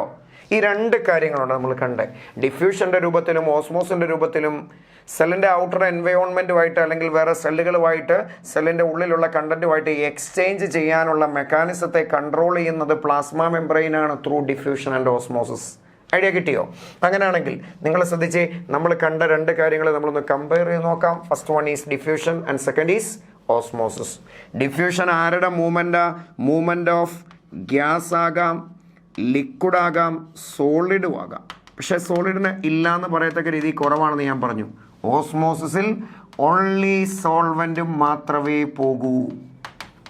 കിട്ടിയ ഐഡിയ? രണ്ട്, എന്ത് പ്രസൻറ്റ് ഇവിടെ വേണമെന്ന് നമ്മൾ കേട്ടു. ഒരു സെമി പെർമിയബിൾ മെംബ്രെയിൻ്റെ പ്രസൻസ് നിർബന്ധമാണ്. പക്ഷേ ഇവിടെയോ അങ്ങനെ ഒരു മെംബ്രെയിൻ ഉണ്ടോ ഇല്ലയോ എന്നുള്ളതൊന്നും അല്ല പ്രശ്നം. അതിൻ്റെ പ്രസൻസ് നമുക്കിവിടെ പറയണമെന്ന് നിർബന്ധമൊന്നുമില്ല. ഞാൻ പറഞ്ഞു, പെർഫ്യൂമിൻ്റെ ബോട്ടിൽ തുറന്നു വെച്ചാൽ പോകും. അവിടെ എന്തെങ്കിലും മെംബ്രെയിൻ ഉണ്ടോ? ഇല്ല. ഇനി മെംബ്രെയിൻ ഉണ്ടെങ്കിൽ മെംബ്രെയിനെ ക്ലോസ് ചെയ്തും പോവാം. അപ്പം movement of any substance from high to low എന്താ? Diffusion. Movement of only solvent through semi permeable membrane ഓസ്മോസിസും. ഈ രണ്ട് രൂപത്തിൽ സബ്സ്റ്റൻസ് മൂവ് ചെയ്യാനുള്ള കണ്ടീഷൻ ഡിഫ്യൂഷനും ഓസ്മോസുമാണ്. ഇതാണ് സെല്ലിൻ്റെ മെംബ്രെയിനെ ക്രോസ് ചെയ്തിട്ട് സബ്സ്റ്റൻസിൻ്റെ എക്സ്ചേഞ്ചിനെ കൺട്രോൾ ചെയ്ത കാര്യം. അപ്പോൾ ആ മൂവ്മെൻറ്റിനെ ബേസ് ചെയ്ത് പറഞ്ഞാൽ ഇവിടെയാണേലും ഈ പ്രോസസ്സ് ആണേലും ഡിഫ്യൂഷൻ ആണേലും ഓസ്മോസ് ആണേലും കോൺസെൻട്രേഷൻ്റെ ഡിഫറൻസിനെ ബേസ് ചെയ്തിട്ടല്ലേ. നിങ്ങളിങ്ങോട്ട് ശ്രദ്ധിച്ചേ, ഞാൻ മുമ്പേ പറഞ്ഞു കോൺസെൻട്രേഷൻ്റെ ഡിഫറൻസ് ആണ് ഈ മൂവ്മെൻറ്റിൻ്റെ ഒരു കാരണം. ആ കോൺസെൻട്രേഷൻ എന്തിനെ ആശ്രയിച്ചിരിക്കും? ഇവിടെയുള്ള വെള്ളത്തിൻ്റെ അളവിനെ അല്ലെങ്കിൽ സൊല്യൂട്ടിൻ്റെ അളവിനെയാണ്. ആദ്യത്തെ സിറ്റുവേഷനിൽ വെള്ളം മാത്രമാണ്, പ്യുവർ വാട്ടറാണ്. രണ്ടാമത്തേതിനകത്തൊരു ഡൈലൂട്ടായിട്ടുള്ള സൊല്യൂഷനാണ്. കാരണം വെള്ളത്തിനകത്തോട്ട് കുറച്ച് സൊല്യൂട്ട് ഇട്ടു, ഷുഗർ ഇട്ടു, അല്ലെ സോൾട്ട് ഇട്ടു, ഉപ്പ് വെള്ളമാണ് അല്ലെ പഞ്ചസാര വെള്ളമാണ്, ശരിയല്ലേ? അപ്പോൾ ഈ രണ്ട് പേരുടെ ആ സൊല്യൂട്ടിൻ്റെ അളവ് അല്ലെങ്കിൽ വെള്ളത്തിൻ്റെ അളവ്, ആ കോൺസെൻട്രേഷനാണ് ഡിസൈഡ് ചെയ്യേണ്ടത് മൂവ്മെൻറ്റിനെ. ഓക്കെ, അതിനെ ബേസ് ചെയ്തിട്ട് സൊല്യൂഷൻസിനെ പല രീതിയിൽ നമുക്ക് എക്സ്പ്ലെയിൻ ചെയ്യാം. That is type of solution. ആ ഒരു കാര്യം കൂടെ കണ്ടാൽ നമുക്ക് മെംബ്രെയിനെ നിർത്തിയിട്ട് അടുത്ത സ്ട്രക്ചറിലേക്ക് കയറാം. ഞാൻ 3 തരത്തിൽ എഴുതി. Hypotonic solution, isotonic solution, hypertonic solution എന്നൊക്കെ എഴുതിയിട്ടുണ്ട്. ഞാൻ തൽക്കാലം ഒരു 3 സെല്ലിനെ വരയ്ക്കട്ടെ. ആ 3 സെല്ല് 3 ബീക്കറിൽ ഇടുന്നതായിട്ട് കാണിക്കുകയാണ്. ഒരു സൊല്യൂഷന് പേര് വിളിച്ചു ഐസോട്ടോണിക് സൊല്യൂഷൻ. രണ്ടാമത്തേതിൻ്റെ പേര് ഹൈപ്പർ ടോണിക് സൊല്യൂഷൻ. മൂന്നാമത്തേതിൻ്റെ പേര് ഹൈപ്പോട്ടോണിക് സൊല്യൂഷൻ. വേറെ ആരെങ്കിലുമായിട്ട് കമ്പയർ ചെയ്താലേ ഐസോ, ഹൈപ്പോ, ഹൈപ്പർ എന്നുള്ള പേര് പറയാൻ പറ്റുള്ളൂ. നമ്മളിവിടെ കമ്പയർ ചെയ്യാൻ പോകുന്നത് സെല്ലുമായിട്ടാണ്. ഇത് സെല്ലാണ്. ഈ 3 വെള്ളത്തിലേക്കും സൊല്യൂഷനിലേക്കും നമ്മൾ സെല്ല് കൊണ്ടേയിട്ടു. ഇനി നമുക്ക് പറയാൻ പറ്റും ഈ സൊല്യൂഷൻസ് 3 ടൈപ്പിലുള്ള സൊല്യൂഷനെ പറ്റി. ആദ്യം നിങ്ങളുടെ മനസ്സിൽ ഓസ്മോസിസ് എന്നൊരു കൺസെപ്റ്റ് ഇരിക്കുകയും കൂടെ വേണം. എന്താ osmosis? It is A movement of only ആര് മാത്രമാണ്? ലിക്വിഡും മാത്രമാണ്, സോൾവെൻറ്റിൻ്റെ മൂവ്മെൻറ്റും മാത്രമാണ്. 2, ഇതുവഴിയാ പോണേ? സെമി പെർമിയബിൾ മെംബ്രെയിൻ്റെ പ്രസൻസ് വേണം. എവിടെ നിന്ന് എങ്ങോട്ട് പോകും? കോൺസെൻട്രേഷൻ കൂടിയിടത്ത് നിന്ന് കുറഞ്ഞിടത്തേക്ക്. അത് ആ സൊല്യൂട്ടിൻ്റെ അളവിനെ, വെള്ളത്തിൻ്റെ അളവിനെ ഡിപ്പെൻഡ് ചെയ്തിരിക്കും. സൊല്യൂട്ടിൻ്റെ അളവ് കൂടിയാൽ വെള്ളത്തിൻ്റെ കോൺസെൻട്രേഷൻ കുറയുക. അങ്ങനെ നമ്മൾ തിരിച്ചെടുക്കേണ്ടി വരും. നമ്മൾ മുമ്പേ കൺസിഡർ ചെയ്ത സിസ്റ്റത്തിൽ ഒരു സ്ഥലത്ത് 1 ലിറ്റർ വെള്ളമാണ്, റൈറ്റ് സൈഡിൽ 1 ലിറ്റർ വെള്ളത്തിൽ 1 കിലോ സൊല്യൂട്ട് എന്ന് പറഞ്ഞു. ഇനി അതിനകത്തോട്ട് ആഡ് ചെയ്യുന്ന ഷുഗറിൻ്റെ അളവ് കൂട്ടിക്കൊണ്ടിരുന്ന വെള്ളത്തിൻ്റെ അളവ് കുറഞ്ഞുകൊണ്ടിരിക്കും. ഇത് തമ്മിൽ പരസ്പരം ഇൻവേഴ്സ്ലി പ്രൊപ്പോർഷണലാണ്. സൊല്യൂട്ട് കൂടുക മീൻസ് സോൾവെൻറ്റ് കുറയുക, അല്ലെ സോൾവെൻറ്റ് കൂടുക മീൻസ് സൊല്യൂട്ട് കുറയുക. ഇനി 3 സെല്ല് എടുത്തിട്ട് 3 സൊല്യൂഷനിലിട്ടാൽ ഡിഫറെൻ്റ് ടൈപ്പ് ഓഫ് സൊല്യൂഷനെ പറ്റി പറയുന്നതായിട്ടല്ലേ പറയണത്. നിങ്ങളിവിടെ ശ്രദ്ധിച്ചോ, ഐസോ, ഒന്നാമത് എഴുതിയ വാക്ക് ഐസോ എന്നാ. ഐസോ എന്നുള്ള വാക്കിൻ്റെ മീൻസ് സെയിം എന്ന. അതായത് ഈ സെല്ലുമായിട്ട് കമ്പയർ ചെയ്യുമ്പോൾ സെല്ലിൻ്റെ ഉള്ളിലുള്ള കോൺസെൻട്രേഷനും ഈ പുറത്തിരിക്കുന്ന ബീക്കറിലെ സൊല്യൂഷനും സെയിം കോൺസെൻട്രേഷനാണ്. അതാണ് ഐസോട്ടോണിക് സൊല്യൂഷൻ. അപ്പോൾ ഈ ബീക്കറിനകത്തിരിക്കുന്ന സൊല്യൂഷൻ ഐസോട്ടോണിക് ആണ് എന്ന് പറഞ്ഞാൽ അതിൻ്റെ അർത്ഥം അതിൻ്റെ കോൺസെൻട്രേഷൻ വേറൊരാളുമായിട്ട് സെയിമാ. ഇവിടെ ധാരാ സെല്ല, അപ്പോൾ സെല്ലുമായിട്ട് കോൺസെൻട്രേഷൻ സെയിം എന്നുള്ള മീനിങ്ങാണ്. ഇനി ഓസ്മോസിസിൽ കോൺസെൻട്രേഷൻ്റെ ഡിഫറൻസ് ഉണ്ടേലേ പോകൂ, മെമ്പറൈൻ ഉണ്ടേലേ പോകൂ. അങ്ങനെയാണെങ്കിൽ സോൾവെന്റ് പൊക്കോളൂ എന്നാ കേട്ടെ. ഇവിടെ പ്ലാന്റ് ആണ്, അതിന് മെമ്പറൈൻ ഉണ്ട്. അല്ലെ ആനിമൽ സെല്ലാണ്, മെമ്പറൈൻ ഉണ്ട്. സെൽ മെമ്പറൈൻ ഇല്ലേ? സെൽ മെമ്പറൈൻ നമ്മൾ കേട്ടു സെലക്റ്റീവ്ലി പെർമിയബിളാ. സോൾവെന്റ് കടത്തും, സെലക്റ്റഡ് ആൾക്കാരെയും കൂടെ കടത്തും സൊല്യൂട്ട്. അപ്പോൾ വെള്ളം കടത്തുന്നതുകൊണ്ട് സെമി ആയിട്ട് നമുക്ക് കൺസിഡർ ചെയ്യാം. സെലക്റ്റഡ് സൊല്യൂട്ട് കൂടെ ഉണ്ടെന്നൊക്കെയാണ് റീസെൻ്റ് ആയിട്ടുള്ള കൺസെപ്റ്റിൽ പറയണത്. അങ്ങനെയാണെങ്കിൽ നിങ്ങളൊന്ന് ശ്രദ്ധിച്ച്, ഇവിടെ മെമ്പറൈൻ്റെ പ്രസൻസ് ഉണ്ട് എങ്കിൽ സെല്ലിലിരിക്കുന്ന വെള്ളം പുറത്തോട്ട് വരാം, അല്ലെ പുറത്തുള്ള വെള്ളം അകത്തോട്ട് കയറാം. ഓസ്മോസ് നടക്കത്തില്ലേ? രണ്ട് കോൺസെൻട്രേഷൻ്റെ ഡിഫറൻസ് വേണ്ടേ? ഈ സെല്ലിൻ്റെ കോൺസെൻട്രേഷനും സൊല്യൂഷൻ്റെ കോൺസെൻട്രേഷനും സെയിം ആണെന്നല്ലേ പറഞ്ഞിരിക്കണത്. അപ്പോൾ പിന്നെ മൂവ്മെൻറ്റ് നടന്നാൽ വെള്ളം അങ്ങോട്ട് കയറിയെന്ന് വരും, ഇങ്ങോട്ട് പോയെന്ന് വരും. പക്ഷെ നെറ്റ് എഫക്റ്റ് സീറോ, മൂവ്മെൻറ്റ് സംഭവിക്കുന്നില്ല. ആ സൊല്യൂഷന് നമ്മൾ വിളിച്ച പേരാണ് ഐസോട്ടോണിക് സൊല്യൂഷൻ. കിട്ടിയ ഐഡിയ? രണ്ട്, ഹൈപ്പോട്ടോണിക് സൊല്യൂഷൻ എന്നാ. What you mean by hypo? Dilute solution എന്നാണ് അതിൻ്റെ അർത്ഥം. ഈ സൊല്യൂഷൻ ഡൈലൂട്ടാണ്. ഡൈലൂട്ട് എന്ന് വെച്ചാൽ അതിൻ്റെ അർത്ഥം എന്താ? ഇപ്പോൾ ഉപ്പുവെള്ളം ഡൈലൂട്ടാന്ന് വെച്ചാൽ ഉപ്പ് കുറവാ. കോൺസെൻട്രേറ്റഡ് ആയിട്ട് വെള്ളമാകുക എന്ന് വെച്ചാൽ അതിൻ്റെ അർത്ഥം ഉപ്പ് കൂടുക എന്നല്ലേ. ഷുഗർ സൊല്യൂഷൻ കോൺസെൻട്രേറ്റഡാ എന്ന് വെച്ചാൽ ഒത്തിരി പഞ്ചസാര ഉണ്ടെന്നല്ലേ ആ വെള്ളത്തിനർത്ഥം. അങ്ങനെയാണെങ്കിൽ നിങ്ങൾ കമ്പയർ ചെയ്ത് ഈ സെല്ലുമായിട്ട് കമ്പയർ ചെയ്യുമ്പോൾ ഇയാൾ ഡൈലൂട്ടാന്ന് പറഞ്ഞാൽ അതിൻ്റെ അർത്ഥം സൊല്യൂഷനിലെ സൊല്യൂട്ടിൻ്റെ അളവ് കുറവാണ്. അപ്പോൾ ഓപ്പോസിറ്റീവ്ലി ഒരു മീനിങ് കൂടെ കിട്ടി. അവിടെ സോൾവെൻ്റ് കൂടുതലാണ്. കിട്ടിയോ ഐഡിയ? സൊല്യൂട്ട് കുറവാണെങ്കിൽ സോൾവെൻ്റ് കൂടുതലാണ്. ഇനി നമുക്കൊരു കാര്യം കിട്ടി. ഈ സെല്ലുമായിട്ട് കമ്പയർ ചെയ്യുമ്പോൾ സെല്ലിനെക്കാട്ടിലും വെള്ളം പുറത്ത് കൂടുതലാണെങ്കിൽ ആ സൊല്യൂഷൻ്റെ പേര് ഹൈപ്പോ. ഓപ്പോസിറ്റീവ്ലി അതിന് വേറൊരു ഡെഫിനിഷനും ഉണ്ട്. സെല്ലുമായിട്ട് കമ്പയർ ചെയ്യുമ്പോൾ സെല്ലിനെക്കാട്ടിലും സൊല്യൂട്ട് കുറവാണ്, അങ്ങനെയാണെങ്കിലും സൊല്യൂഷൻ്റെ പേര് ഹൈപ്പോ. ഡൈലൂട്ടാന്നർത്ഥം. അപ്പോൾ ഈ രണ്ട് പേര് കമ്പയർ ചെയ്യുമ്പോൾ വെള്ളം എവിടാ കൂടുതൽ? പുറത്ത് കൂടുതലാ, അതല്ലേ ഡൈലൂട്ടാന്ന് വിളിച്ചേ. വെള്ളവാ കൂടുതൽ, സൊല്യൂട്ട് കുറവാണെന്നാ, ദാറ്റ് ഈസ് ഹൈപ്പോ. അപ്പോൾ ഇവിടെ വെള്ളം കൂടുതൽ, ഇവിടെ വെള്ളം കുറവ്. അങ്ങനെ ഒരു ഡിഫറൻസ് ഉണ്ടെങ്കിൽ മെമ്പറൈൻ ഉണ്ടല്ലോ സെല്ലിന്, ആണെങ്കിൽ ഓസ്മോസ് നടക്കും. എവിടെ നിന്ന് എങ്ങോട്ട് നടക്കും? വെള്ളം കൂടുതലുള്ളിടത്തു നിന്ന് കുറഞ്ഞിടത്തേക്ക് പോകും. എവിടെ വെള്ളം കൂടുതൽ? പുറത്തെ ബീക്കറിൽ. അപ്പോൾ സെല്ലിൻ്റെ ഉള്ളിലേക്ക് വെള്ളം കയറും. സെല്ലിൻ്റെ ഉള്ളിലേക്ക് വെള്ളം കയറിയാൽ സെല്ലിന് എന്ത് സംഭവിക്കും? സെല്ല് വലുതാകും, ടർജിഡ് ആകും. ആ പ്രോസസ്സിന് വേണമെങ്കിൽ നമുക്ക് എൻഡോസ്മോസിസ് എന്നൊക്കെ വേണമെങ്കിൽ പേരും വിളിക്കാം കേട്ടോ. ഓസ്മോസ് എന്ന് വെച്ചാൽ മൂവ് ചെയ്യാന്ന മെമ്പറിനെ ക്രോസ് ചെയ്തിട്ട്, എൻഡോ എന്ന് വെച്ചാൽ അകത്തോട്ടെന്നാ. സോ സെല്ലിൻ്റെ ഉള്ളിലേക്ക് വെള്ളം കയറണമെങ്കിൽ ആ സെല്ലിനെക്കാട്ടിലും വെള്ളം കൂടിയ സ്ഥലത്തായിരിക്കണം, അല്ലെങ്കിൽ അടുത്തിരിക്കുന്ന സെല്ലിന് വെള്ളം കൂടുതലായിരിക്കണം. എന്ന് വെച്ചാൽ അടുത്തിരിക്കുന്ന ആൾ ഡൈലൂട്ട് ആയിരിക്കണം, സൊല്യൂട്ട് കുറവായിരിക്കണം. ആ സൊല്യൂഷൻ്റെ പേരാ ഹൈപ്പോട്ടോണിക്. കിട്ടിയോ? മൂന്നാമതൊരെണ്ണം കൂടെ, ഹൈപ്പർട്ടോണിക് ആണ്. As compared to the cell, solution is hypertonic, means concentrated ആണ്. ഹൈപ്പർ കൂടുതൽ എന്നുള്ള മീനിങ്ങാ. ആര് കൂടുതലാ? സൊല്യൂട്ട് കൂടുതലാണ്. സൊല്യൂട്ട് കൂടുതൽ എന്ന് വെച്ചാൽ അതിൻ്റെ അർത്ഥം അവിടെയുള്ള സോൾവെൻ്റ് കുറവാണെന്നല്ലേ. അപ്പോൾ എവിടാ വെള്ളം കുറവ്? പുറത്ത് ബീക്കറിൽ, സെല്ലിനകത്ത് കൂടുതൽ. അപ്പോൾ സെല്ലിലെ വെള്ളം പുറത്തേക്ക് ഇറങ്ങൂലേ? ആ പ്രോസസ്സിന് ഞാൻ നേരത്തെ പറഞ്ഞ പോലെ എക്സ് ഓസ്മോസിസ് എന്ന് വേണമെങ്കിലും പേര് വിളിക്കാം. പുറത്തേക്ക് ഓസ്മോസ് നടന്നെന്നാ. എവിടെ? ഹൈപ്പർ ആണെന്നാണ് ആ സൊല്യൂഷനെ വിളിക്കേണ്ടത്. ഇങ്ങനെ മൂന്ന് തരത്തിൽ സൊല്യൂഷൻ ഉണ്ടെന്നും കൂടെ നിങ്ങളുടെ കൺസെപ്റ്റ് മനസ്സിലിരിക്കട്ടെ. Isotonic, hypotonic, hypertonic.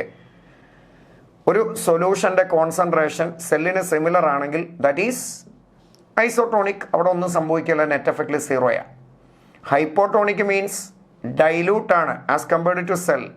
എന്ന് വെച്ചാൽ വെള്ളം കൂടുതലാണ്, സൊല്യൂട്ട് കുറവാണ്, അതല്ലേ ഡൈലൂട്ട്. That is hypotonic. വെള്ളം കൂടുതലാണെങ്കിൽ വെള്ളം ആ സെല്ലിൻ്റെ ഉള്ളിലേക്ക് കയറുകയുള്ളൂ.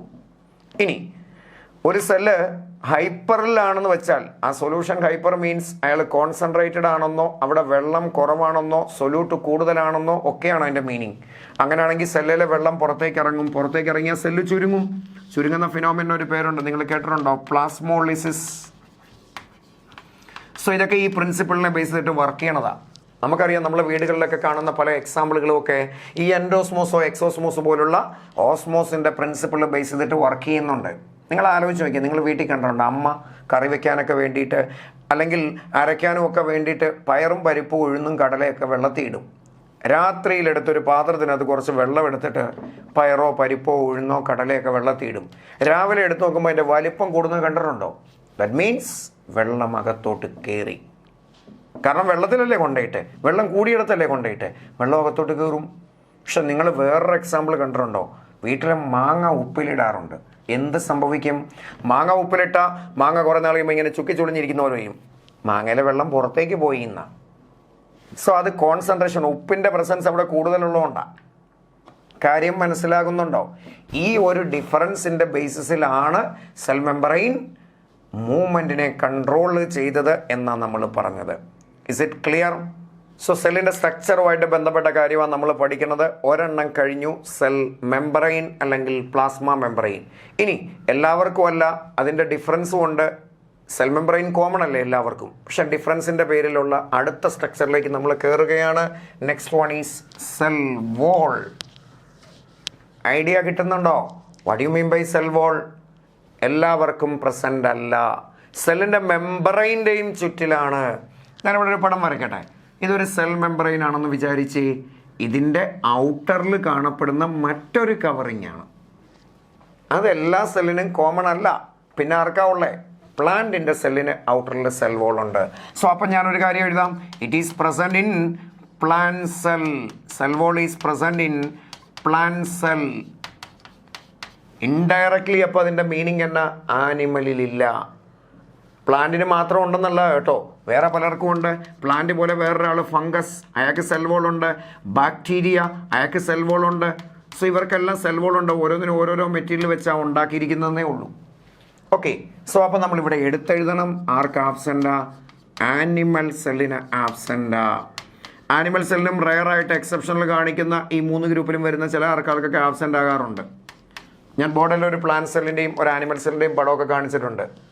സോ ജനറലി ഈ കാണിച്ചിരിക്കുന്ന പടം പ്ലാന്റ് സെല്ല് മാത്രമാണ്. കുറച്ച് ഡീറ്റെയിൽ ലേബലും വേറൊരു പടമൊക്കെയാണ് കാണിച്ചിരിക്കുന്നത്. നമ്മൾ കണ്ടിരുന്നു ആനിമൽ ആൻഡ് പ്ലാന്റ് സെൽ. അപ്പോൾ ഇതിൻ്റെ ഉദ്ദേശം എന്താ? ഈ സെല്ല് പ്ലാന്റ് സെല്ലാണ്, ചുറ്റിനും സെൽ വോളും കൂടെ ഉണ്ടെന്ന്. സോ ഏറ്റവും എസ്പെഷ്യലായിട്ട് നമ്മൾ പറയുന്നു ഒരു പ്ലാന്റിൻ്റെ സെല്ലിനെ പറ്റിയാണ് നമ്മൾ പഠിക്കാൻ പോണേ. So especially cell wall is present in plant cell. ആ പ്ലാന്റിൻ്റെ സെല്ലുണ്ടല്ലോ, ഉണ്ടാക്കിയിരിക്കുന്ന സ്ട്രക്ചറൽ മെറ്റീരിയലിൻ്റെ പേരെന്നാണെന്നറിയോ? Plant cell wall is made up of cellulose എന്ന് പറയുന്ന ഒരു കമ്പോണൻറ്റ് വെച്ചാൽ. സെല്ലുലോസ് എന്ന് വെച്ചാൽ ഗ്ലൂക്കോസിൻ്റെ ഒരു പോളിമറാണ്. ബയോളജിക്കലി ഉണ്ടാകുന്ന സബ്സ്റ്റൻസ് ഒക്കെ ഒരു കെമിസ്ട്രി ഉണ്ടല്ലോ. സോ ഒരു മോണോമറുകൾ, ഗ്ലൂക്കോസ് എന്ന് പറയുന്ന സ്ട്രക്ചർ ചേർത്തുണ്ടാക്കുന്ന ഒരു പോളിമറാണ് സെല്ലുലോസ്. അത് വെച്ചിട്ടുണ്ടാക്കിയിരിക്കുന്ന സെല്ലുലോസ് എന്ന് പറയുന്ന കെമിക്കൽ അല്ലെങ്കിൽ ആ ഒരു സബ്സ്റ്റൻസ്, ആ ഒരു പോളിമർ വെച്ചിട്ടാണ് പ്ലാന്റിൻ്റെ സെൽ വോൾ ഉണ്ടാക്കിയിരിക്കുന്നത്.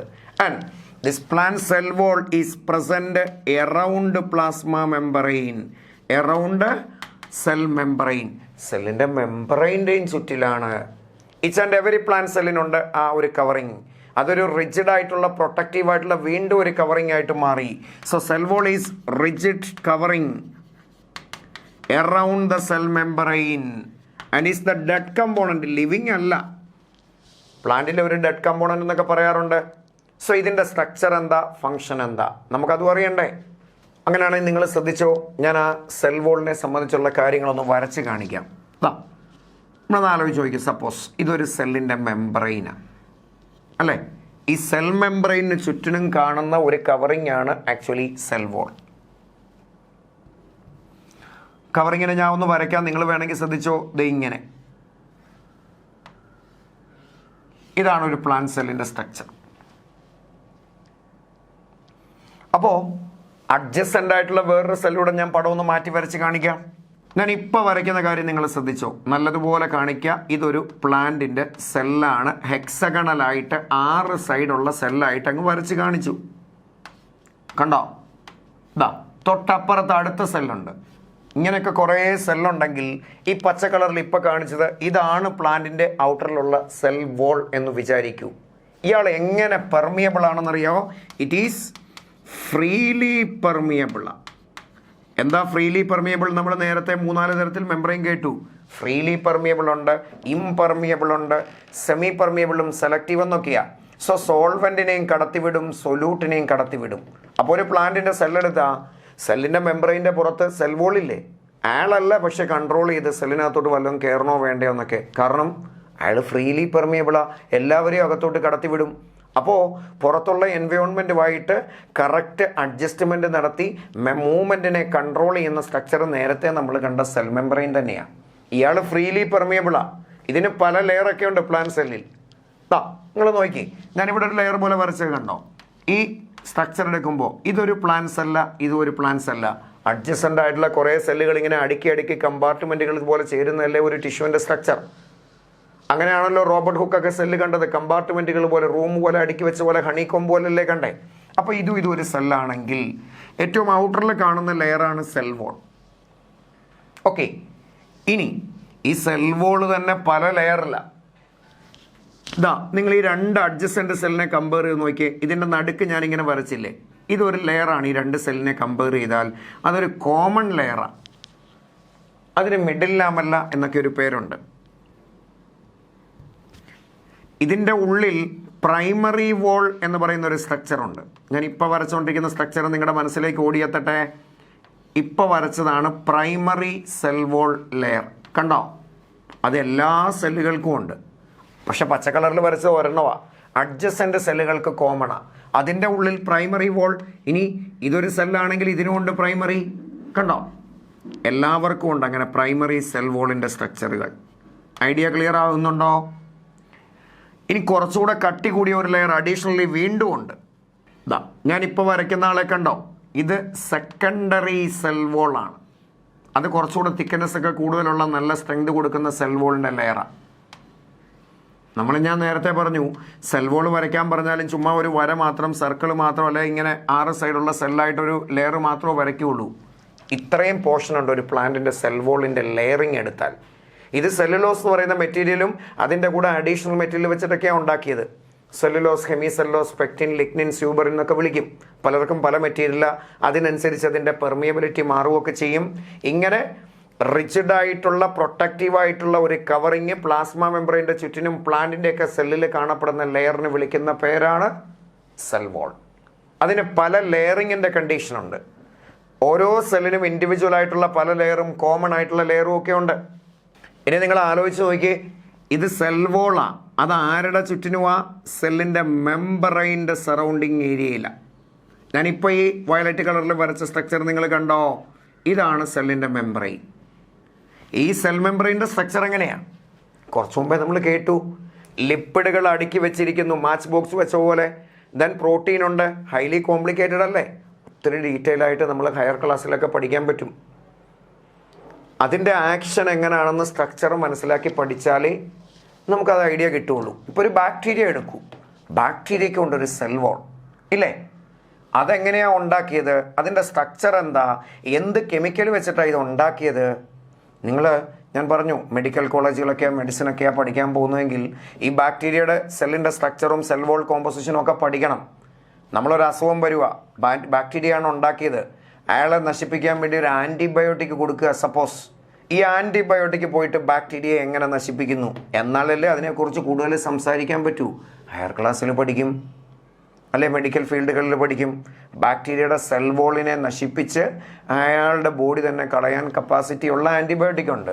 അപ്പോൾ അത് സെൽ വോൾ ആണെങ്കിൽ സെൽ വോളിൻ്റെ സ്ട്രക്ചർ എങ്ങനെയാണ് അതിൻ്റെ ഡിസിൻറ്റഗ്രേഷൻ നടത്തേണ്ടത്, ഈ കാര്യങ്ങളൊക്കെ മനസ്സിൽ ഐഡിയ ഉണ്ടാവണം. സോ അതാണ് നമ്മൾ ഡീറ്റെയിൽ ആയിട്ട് പറഞ്ഞുകൊണ്ടിരിക്കുന്നത്. ഒത്തിരി ഡീറ്റെയിൽ ഹയർ ക്ലാസ്സിലാണ് കാണുന്നത്. സോ ഇപ്പം നമ്മൾ കണ്ടത് എന്താ? സെൽ വോൾ എന്ന് പറയുന്ന പല ലെയറിംഗ് ഉള്ള പ്ലാന്റിൻ്റെ ഏറ്റവും ഔട്ടറിൽ കാണപ്പെടുന്ന റിജിഡ് ആയിട്ടുള്ള ഒരു പ്രൊട്ടക്റ്റീവായിട്ടുള്ള കമ്പോണൻറ്റിൻ്റെ പേരാ, ലെയറിൻ്റെ പേരാ സെൽ വോൾ. അത് പ്ലാസ്മ മെംബ്രെയിൻ്റെ ചുറ്റിനുമാണ്. അത് ആർക്ക് മാത്രമേ ഉള്ളൂ? പ്ലാന്റ് പോലുള്ളവർക്കേ ഉള്ളൂ. ഫംഗസിനും ബാക്ടീരിയക്കൊക്കെ കാണാം, പക്ഷേ ആനിമലിന് സെൽ വോൾ ആബ്സെൻ്റ് ആണ്. അങ്ങനെയാണെങ്കിൽ നമുക്ക് ഈ സെൽ വോളിൻ്റെ ഫങ്ഷനും കൂടെ ഒന്ന് കേട്ടാലോ? ശരി, നിങ്ങൾ ശ്രദ്ധിച്ചു നോക്കിക്കോ. Next one, functions of cell wall. ഒരു കാര്യം നമ്മൾ കേട്ടു, പ്ലാന്റിൻ്റെ സെൽ വോൾ എടുത്താൽ എവിടാ ഉള്ളത്? ഏറ്റവും ഔട്ടറിലല്ലേ കാണപ്പെടുന്നത്. അപ്പോൾ സെല്ലിൻ്റെ മെമ്പറിൻ്റെയും ചുറ്റിനും ഔട്ടറിൽ ഒരു പ്രൊട്ടക്റ്റീവ് ലെയർ ആയിട്ട് ആക്ട് ചെയ്തു. So it provide protection to plant cell എന്ന് വേണമെങ്കിൽ നമുക്ക് പറയാൻ പറ്റും. Provide protection. ആർക്കൊക്കെ സെൽ വോൾ ഉണ്ടോ? ബാക്ടീരിയയ്ക്കും ഫംഗസിനും പ്ലാന്റിനും എല്ലാം ഉണ്ട്. സോ ആ ഉള്ളവർക്കെല്ലാം സെല്ലിൻ്റെ മെമ്പറൈൻ ഒരു പ്രൊട്ടക്റ്റീവ് കവറിംഗ് ആണ്. അതുകൂടാതെ ഒരു അഡീഷണൽ പ്രൊട്ടക്റ്റീവ് കവറിംഗ് ആയിട്ടുള്ള ലെയർ ആയിട്ട് ആക്ട് ചെയ്യും? സെൽ വോൾ ആക്ട് ചെയ്യും.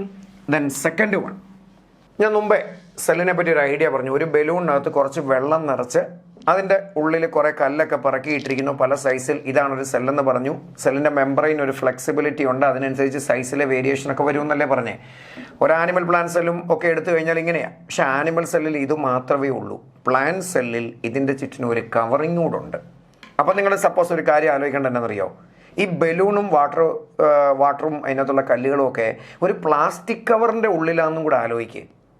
അല്ലെങ്കിൽ നിങ്ങൾ സിമ്പിളായിട്ട് ആലോചിക്കുക, ഒരു പ്ലാസ്റ്റിക് കവർ എടുക്കണം, കളർലെസ് ആയിട്ട് പൊളിക്കുന്ന ഒരു പ്ലാസ്റ്റിക് കവർ ഇങ്ങനെ ഒട്ടിയിരിക്കുക. ആ കവറിൻ്റെ ഉള്ളിലേക്ക് ഒരു ബലൂണ് വെക്കണം. വെച്ചു, കണ്ടോ? ഈ പേന പോലെ ഇങ്ങനെ ഒരു ബലൂണാ. എന്നിട്ട് ബലൂണ് വീർപ്പിക്കണം.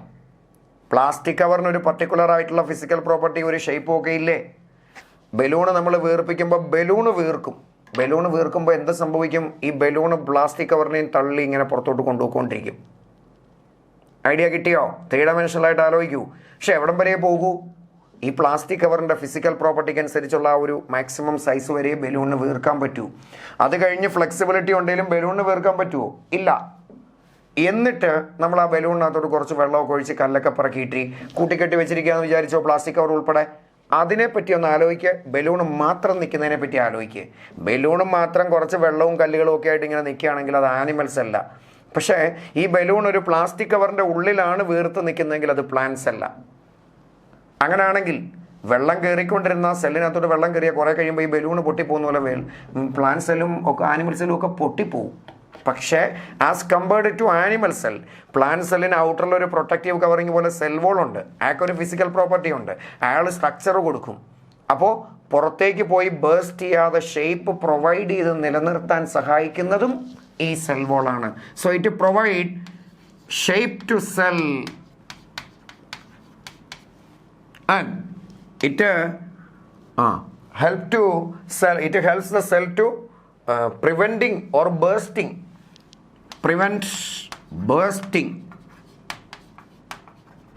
സെല്ല് പൊട്ടിപ്പോകാതെ അതിൻ്റെ ഷേപ്പിനെ പ്രോപ്പറായിട്ട് നിലനിർത്തി. ബേസ്റ്റിംഗ് എപ്പോഴാ? വാട്ടർ സെല്ലിൻ്റെ ഉള്ളിലേക്ക് എൻറ്റർ ചെയ്യുമ്പോൾ, നമ്മളതിനെ എൻഡോസ്മോസിസ് എന്നൊക്കെയല്ലേ പേര് വിളിച്ചേ. ഉള്ളിലേക്ക് വെള്ളം അകത്തോട്ട് കയറുമ്പോൾ സെല്ലിൻ്റെ സൈസ് ഇങ്ങനെ എക്സ്പാൻഡ് ചെയ്ത് സെല്ല് പൊട്ടിപ്പോകാതെ ഈ സെൽ വോൾ ക്രിയേറ്റ് ചെയ്യുന്ന ഒരു പ്രഷറിൻ്റെ ഫലമായിട്ട് മെയിൻറ്റെയിൻ ചെയ്ത് നിലനിർത്താൻ സഹായിക്കും സെൽ വോൾ. ഷേപ്പ് കൊടുക്കും. കാരണം അയാളിങ്ങനെ ചുറ്റിനും പ്രൊട്ടക്ഷൻ പോലെ നിൽക്കുകയല്ലേ, അതിൻ്റെ അപ്പുറത്തോട്ട് കൂടി പോകുന്നില്ലല്ലോ. ആൻഡ് പ്രൊട്ടക്ഷനുള്ള അഡീഷണൽ ലെയറും ഒക്കെയാണ്. ഇതാണ് പ്ലാന്റിൻ്റെ സെൽ വോളൊക്കെ കെടുത്ത ഒരു കണ്ടീഷൻസ്. ഇനി നമ്മളിപ്പോൾ 2 കവറിങ് കണ്ടു. ആനിമൽ ആണെങ്കിൽ മെമ്പറൈനേ ഉള്ളൂ, സെൽ വോൾ ഇല്ല. പ്ലാന്റ് ആണെങ്കിൽ മെമ്പറൈനും സെൽ വോളും ഉണ്ട്. ഈ 2 പേരെയും കൂടെ നമ്മളൊന്ന് കമ്പയർ ചെയ്താൽ എങ്ങനെ ഇരിക്കും? നിങ്ങൾ ശ്രദ്ധിച്ച് നോക്കിക്കോ. ഞാൻ ബോർഡിൽ ആനിമൽ സെല്ലും പ്ലാന്റ് സെല്ലും കാണിച്ചിട്ടുണ്ട്. കമ്പാരിസണിൽ സെൽ മെമ്പറൈനെ പറ്റിയും സെൽ വോളിനെ പറ്റിയും പറയാം. Cell membrane present in all living organism. എല്ലാവർക്കും സെൽ മെമ്പറൈൻ പ്രസൻറ്റാ. പ്ലാന്റിനുണ്ട്, ആനിമലിനുണ്ട്, ബാക്ടീരിയയ്ക്കുണ്ട്, യൂണിസെല്ലാറിനും മൾട്ടി സെല്ലാറിനും പ്രോക്യാരിയോട്ടിനും യൂക്യാരിയോട്ടിനും എല്ലാവർക്കും ഉണ്ട്. പക്ഷേ സെൽ വോൾ ആർക്കാ ഉള്ളേ? പ്ലാന്റ് സെല്ലിനുണ്ട്, ബാക്ടീരിയയ്ക്കുണ്ട്, ഫംഗസിനുണ്ട്. പക്ഷെ നമ്മൾ കേട്ടു ആർക്ക് ആബ്സെൻ്റാ? ആബ്സെൻ്റ് ഇൻ ആനിമൽ സെൽ എന്ന് നിങ്ങളുടെ മനസ്സിലിരിക്കണം. ഓക്കെ, സെൽ മെമ്പറൈൻ്റെ കണ്ടീഷനിൽ നമ്മൾ കേട്ടു. അയാളെങ്ങനെ പെർമിയബിളാ? ഇറ്റ് ഈസ് സെമി അല്ലെങ്കിൽ സെലക്റ്റീവ്ലി പെർമിയബിൾ ആണ്. സെലക്റ്റഡ് ആയിട്ടുള്ള സബ്സ്റ്റൻസിനെ മാത്രമേ കടത്തുള്ളൂ, എല്ലാവരെയും കടത്തുകയല്ല എന്നാ പറഞ്ഞേ. ശരിയല്ലേ? ഇനി പ്ലാന്റ് ആണ് കൺസിഡർ ചെയ്യുന്നതെങ്കിൽ അതിൻ്റെ സെൽ വോൾ ഫ്രീലി പെർമിയബിൾ ആണ്. സോൾവെൻറ്റിനെയും കയറ്റും, സൊല്യൂട്ടിനെയും കയറ്റും. സോ അങ്ങനെ ആണെങ്കിൽ അത് എല്ലാവരെയും കടത്തിവിടുന്ന ഒരു മെമ്പറൈന്. ഇനി പ്ലാസ്മ മെമ്പറിൻ്റെ സ്ട്രക്ചറിലേക്ക് വരുമ്പോൾ നമ്മൾ കേട്ടു എന്ത് വെച്ചിട്ടുണ്ടാക്കി? ലിപ്പിഡ് ഉണ്ട്, പ്രോട്ടീൻ ഉണ്ട്. ഈ 2 സബ്സ്റ്റൻസ് വെച്ചിട്ടാണ് പ്രധാനമായിട്ടും ഉണ്ടാക്കിയതെന്നല്ലേ കേട്ടെ. എന്നാൽ സെൽ വോൾ ഉണ്ടാക്കിയത് എന്താ? പ്ലാന്റിൻ്റെ സെൽ വോൾ ആണെങ്കിൽ സെല്ലുലോസ് ആണ്, അതൊരു പോളിമറാണ്. സോ ഷുഗറാണ്, പോളിസാക്കറൈഡ് ആണ്. അതിൻ്റെ കൂടെ അഡീഷണൽ പലതരത്തിലുള്ള മെറ്റീരിയൽസാണ്. So sugar and polysaccharide and different materials വെച്ചിട്ടാണ് ഉണ്ടാക്കിയിരിക്കുന്നത്. ശരിയല്ലേ? ഇനി ഇത് ഔട്ടറിൽ പ്രൊട്ടക്ഷൻ കൊടുക്കും, എല്ലാവർക്കും പ്രസൻറ്റുമാണ്. പക്ഷെ ഇയാളോ ഔട്ടറിൽ പ്രൊട്ടക്ഷൻ കൊടുക്കും, ഷേപ്പും ഒക്കെ കൊടുക്കാൻ പ്ലാന്റിന് സഹായിക്കുന്നുണ്ട്. സോ ഇങ്ങനെ ചില കാര്യങ്ങളൊക്കെ ഇവരെ ബേസ് ചെയ്തിട്ട് അറിയണം. അപ്പോൾ സെല്ലിൻ്റെ ഏറ്റവും ഔട്ടറിലുള്ള 2 കവറിങ് നമ്മൾ കണ്ടു. ഒരു ആളെയും കൂടെ പഠിച്ചിട്ട് നമുക്ക് ഇന്നത്തെ ക്ലാസ് വൈൻഡപ്പ് ചെയ്യാം. നമ്മൾ ഡീറ്റെയിൽ ആയിട്ട് കാര്യങ്ങൾ മനസ്സിലാക്കി വളരെ സോഫ്റ്റായിട്ട് കാര്യങ്ങളെ മുന്നോട്ട് കൊണ്ടുപോകാം കേട്ടോ. സോ നെക്സ്റ്റ് നമ്മൾ കാണാൻ പോകുന്ന സെല്ലിൻ്റെ ഉള്ളിലേക്ക് കയറാൻ പോവുക. സെല്ലിൻ്റെ ഉള്ളിൽ കയറിയാൽ ആരുണ്ട്? ഒരു കൺട്രോളിങ് യൂണിറ്റ് ഉണ്ട്, മുഴുവൻ കാര്യങ്ങളും തീരുമാനിക്കേണ്ട ഒരു യൂണിറ്റ്. അതാരാ? It is nucleus. So next heading nucleus. Structural ഡീറ്റെയിലുമായിട്ട് ബന്ധപ്പെട്ട് സെല്ലിൽ നമുക്ക് എന്തൊക്കെ അറിയാനുണ്ടെന്നാണ് നമ്മൾ കേട്ടെ. സെൽ മെമ്പറൈൻ ഉൾപ്പെടെയുള്ള കവറിംഗ് ഉണ്ട്, ന്യൂക്ലിയസ് ഉണ്ട്, ഇതുകൂടാതെ സൈറ്റോപ്ലാസവും സെൽ ഓർഗനിലും ഒക്കെ ഉണ്ടല്ലേ. സോ സൈറ്റോപ്ലാസവും അവിടെ കാണപ്പെടുന്ന സെല്ലിൻ്റെ പല കണ്ടീഷനിലുള്ള ഓർഗനിലും അതിൻ്റെ സ്ട്രക്ചറും ഫംഗ്ഷനും ഒക്കെ നെക്സ്റ്റ് ക്ലാസ്സുകളിലൊക്കെ ആയിട്ട് നമ്മൾ കാണും. ഇത് കഴിഞ്ഞിട്ട് നമുക്ക് ഈ ചാപ്റ്ററിനെ ബേസ് ചെയ്തിട്ട് കുറേ ക്വസ്റ്റ്യൻസ് വർക്കൗട്ട് ചെയ്യണം. നമ്മൾ മൾട്ടിപ്പിൾ ചോയ്സിൻ്റെ മോഡലിലുള്ള ക്വസ്റ്റ്യൻസ് ആയിട്ടാണ് വർക്കൗട്ട് ചെയ്യുക. പക്ഷേ അതിനകത്ത് നമ്മുടെ തിയറി പോർഷൻസ് എല്ലാം വരണം. ആക്ടിവിറ്റി പോലെ ടെക്സ്റ്റ് ബുക്കിൽ കൊടുത്തതിൻ്റെ ക്വസ്റ്റ്യൻ്റെ എല്ലാം ആൻസർ വരും. എക്സസൈസിൽ കൊടുത്തിരിക്കുന്ന കുറേ ക്വസ്റ്റ്യൻ്റെ ആൻസർ വരും. ഇതൊക്കെ നമുക്ക് ഡിസ്കസ് ചെയ്യണമെങ്കിൽ ഈ പറയുന്ന തിയറി മനസ്സിലുണ്ടാവണം. ഓക്കെ, കാര്യങ്ങൾ ക്ലിയർ അല്ലേ? അപ്പോൾ ഒരു എസ് എ പോലെ അല്ലെങ്കിൽ ഡിഫറൻസ് പോലെ സ്കൂളിലെ ക്വസ്റ്റ്യന് ബോർഡ് എക്സാമിന് ചോദിച്ചാലും എഴുതാൻ പറ്റുന്ന രീതിയിലായിരിക്കണം നമ്മൾ പ്രിപ്പയർ ചെയ്യേണ്ടത്. So next one, nucleus. നമ്മൾ കേട്ടു, ആരാ ന്യൂക്ലിയസ് കണ്ടുപിടിച്ചേ? Robert Brown. ഓർക്കുന്നുണ്ടോ? റോബർട്ട് ബ്രൗൺ 1831 ഫസ്റ്റ് ന്യൂക്ലിയസ് കണ്ടു. എങ്ങനാ കണ്ടേ? സെല്ലിൻ്റെ ഉള്ളില് ഒരു ഡാർക്ക് സ്പോട്ട് പോലെയാ കണ്ടത്. And it is the controlling unit of the cell. സെല്ലിൻ്റെ കൺട്രോളിങ് യൂണിറ്റ് ആയിട്ടാ കണ്ടത് അല്ലേ? As appears as dark spot inside the cell. അപ്പം നിങ്ങളൊന്ന് ആലോചിച്ച് നോക്കിയേ, ഒരു സെല്ലാണ് കാണിക്കുന്നതെങ്കിൽ ഞാൻ ഒരു സെല്ലിനെ അങ്ങോട്ട് വരയ്ക്കുകയാണെന്ന് വിചാരിച്ചേ.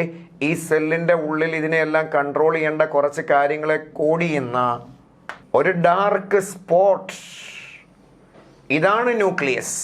അങ്ങനെയാണ് റോബർട്ട് ബ്രൗൺ കണ്ടത് ന്യൂക്ലിയസിനെ. And it is the controlling unit of the cell. നിങ്ങൾ ഈ പടത്തിൽ കാണുന്നുണ്ടോ? ഒരു ആനിമൽ സെല്ല് ഞാൻ കാണിച്ചിട്ട് ഇത് ഒരു ബ്ലൂ കളർ പോലെ ഒരു എൻലാർജ്ഡ് പോർഷൻ, ഒരു വലിയ പോർഷൻ കാണിച്ചിരിക്കുന്നത് കണ്ടോ? അതാണ് സെല്ലിൻ്റെ ന്യൂക്ലിയസ്.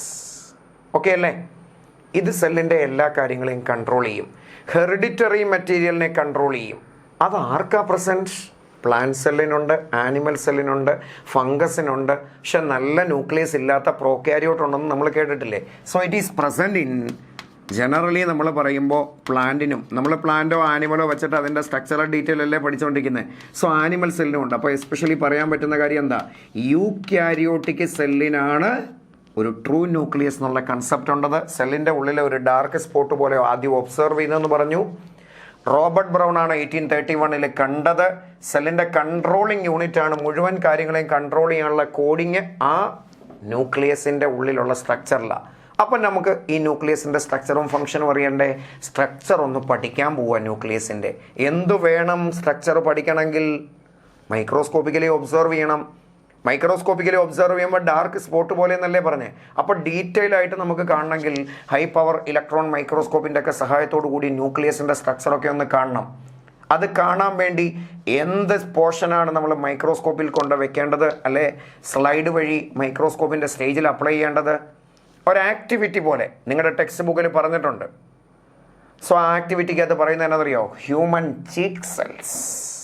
നമ്മുടെ ഈ കവിളിൻ്റെ അവിടെയുള്ള പോർഷനിലെ സെല്ലില്ലേ, അത് കൊണ്ട് വെക്കാനാണ് പറയുന്നത്. അപ്പോൾ അതെങ്ങനെയാണ് എടുക്കേണ്ടത്? ഈ കവിളിൻ്റെ ഇന്നർ റീജിയൻ, ആ അകത്തുള്ള പോർഷനില്ലേ, ആ പോർഷനിലെ സെല്ലാണ് എടുക്കേണ്ടത്. എങ്ങനെ എടുക്കണം? ഒരു ഐസ്ക്രീമിൻ്റെ സ്റ്റിക്ക് വേണം, അല്ലെ ടൂത്ത് പിക്ക് വേണം. നമ്മൾ പല്ലൊക്കെ കുത്തുന്ന ചെറിയ ടൂത്ത് പിക്ക് പോലത്തെ സാധനമില്ലേ, ആ ഒരു ടൂത്ത് പിക്കോ അല്ലെങ്കിൽ ഐസ്ക്രീമിൻ്റെ സ്പൂണോ. എസ്പെഷ്യലി ടെക്സ്റ്റ് ബുക്കിലും ഒക്കെ പറയുന്ന പോലെ കോമൺ ആയിട്ട് എടുക്കേണ്ട കാര്യം ഐസ്ക്രീമിൻ്റെ സ്പൂണാണ്. അപ്പോൾ ഐസ്ക്രീമിൻ്റെ സ്പൂൺ എടുക്കുക. എന്നിട്ട് എന്താ ചെയ്യണ്ടേ? നല്ലതുപോലെ വാ പൊളിക്കണം. അതിന് മുന്നേ നമ്മൾ എന്ത് ചെയ്യണം?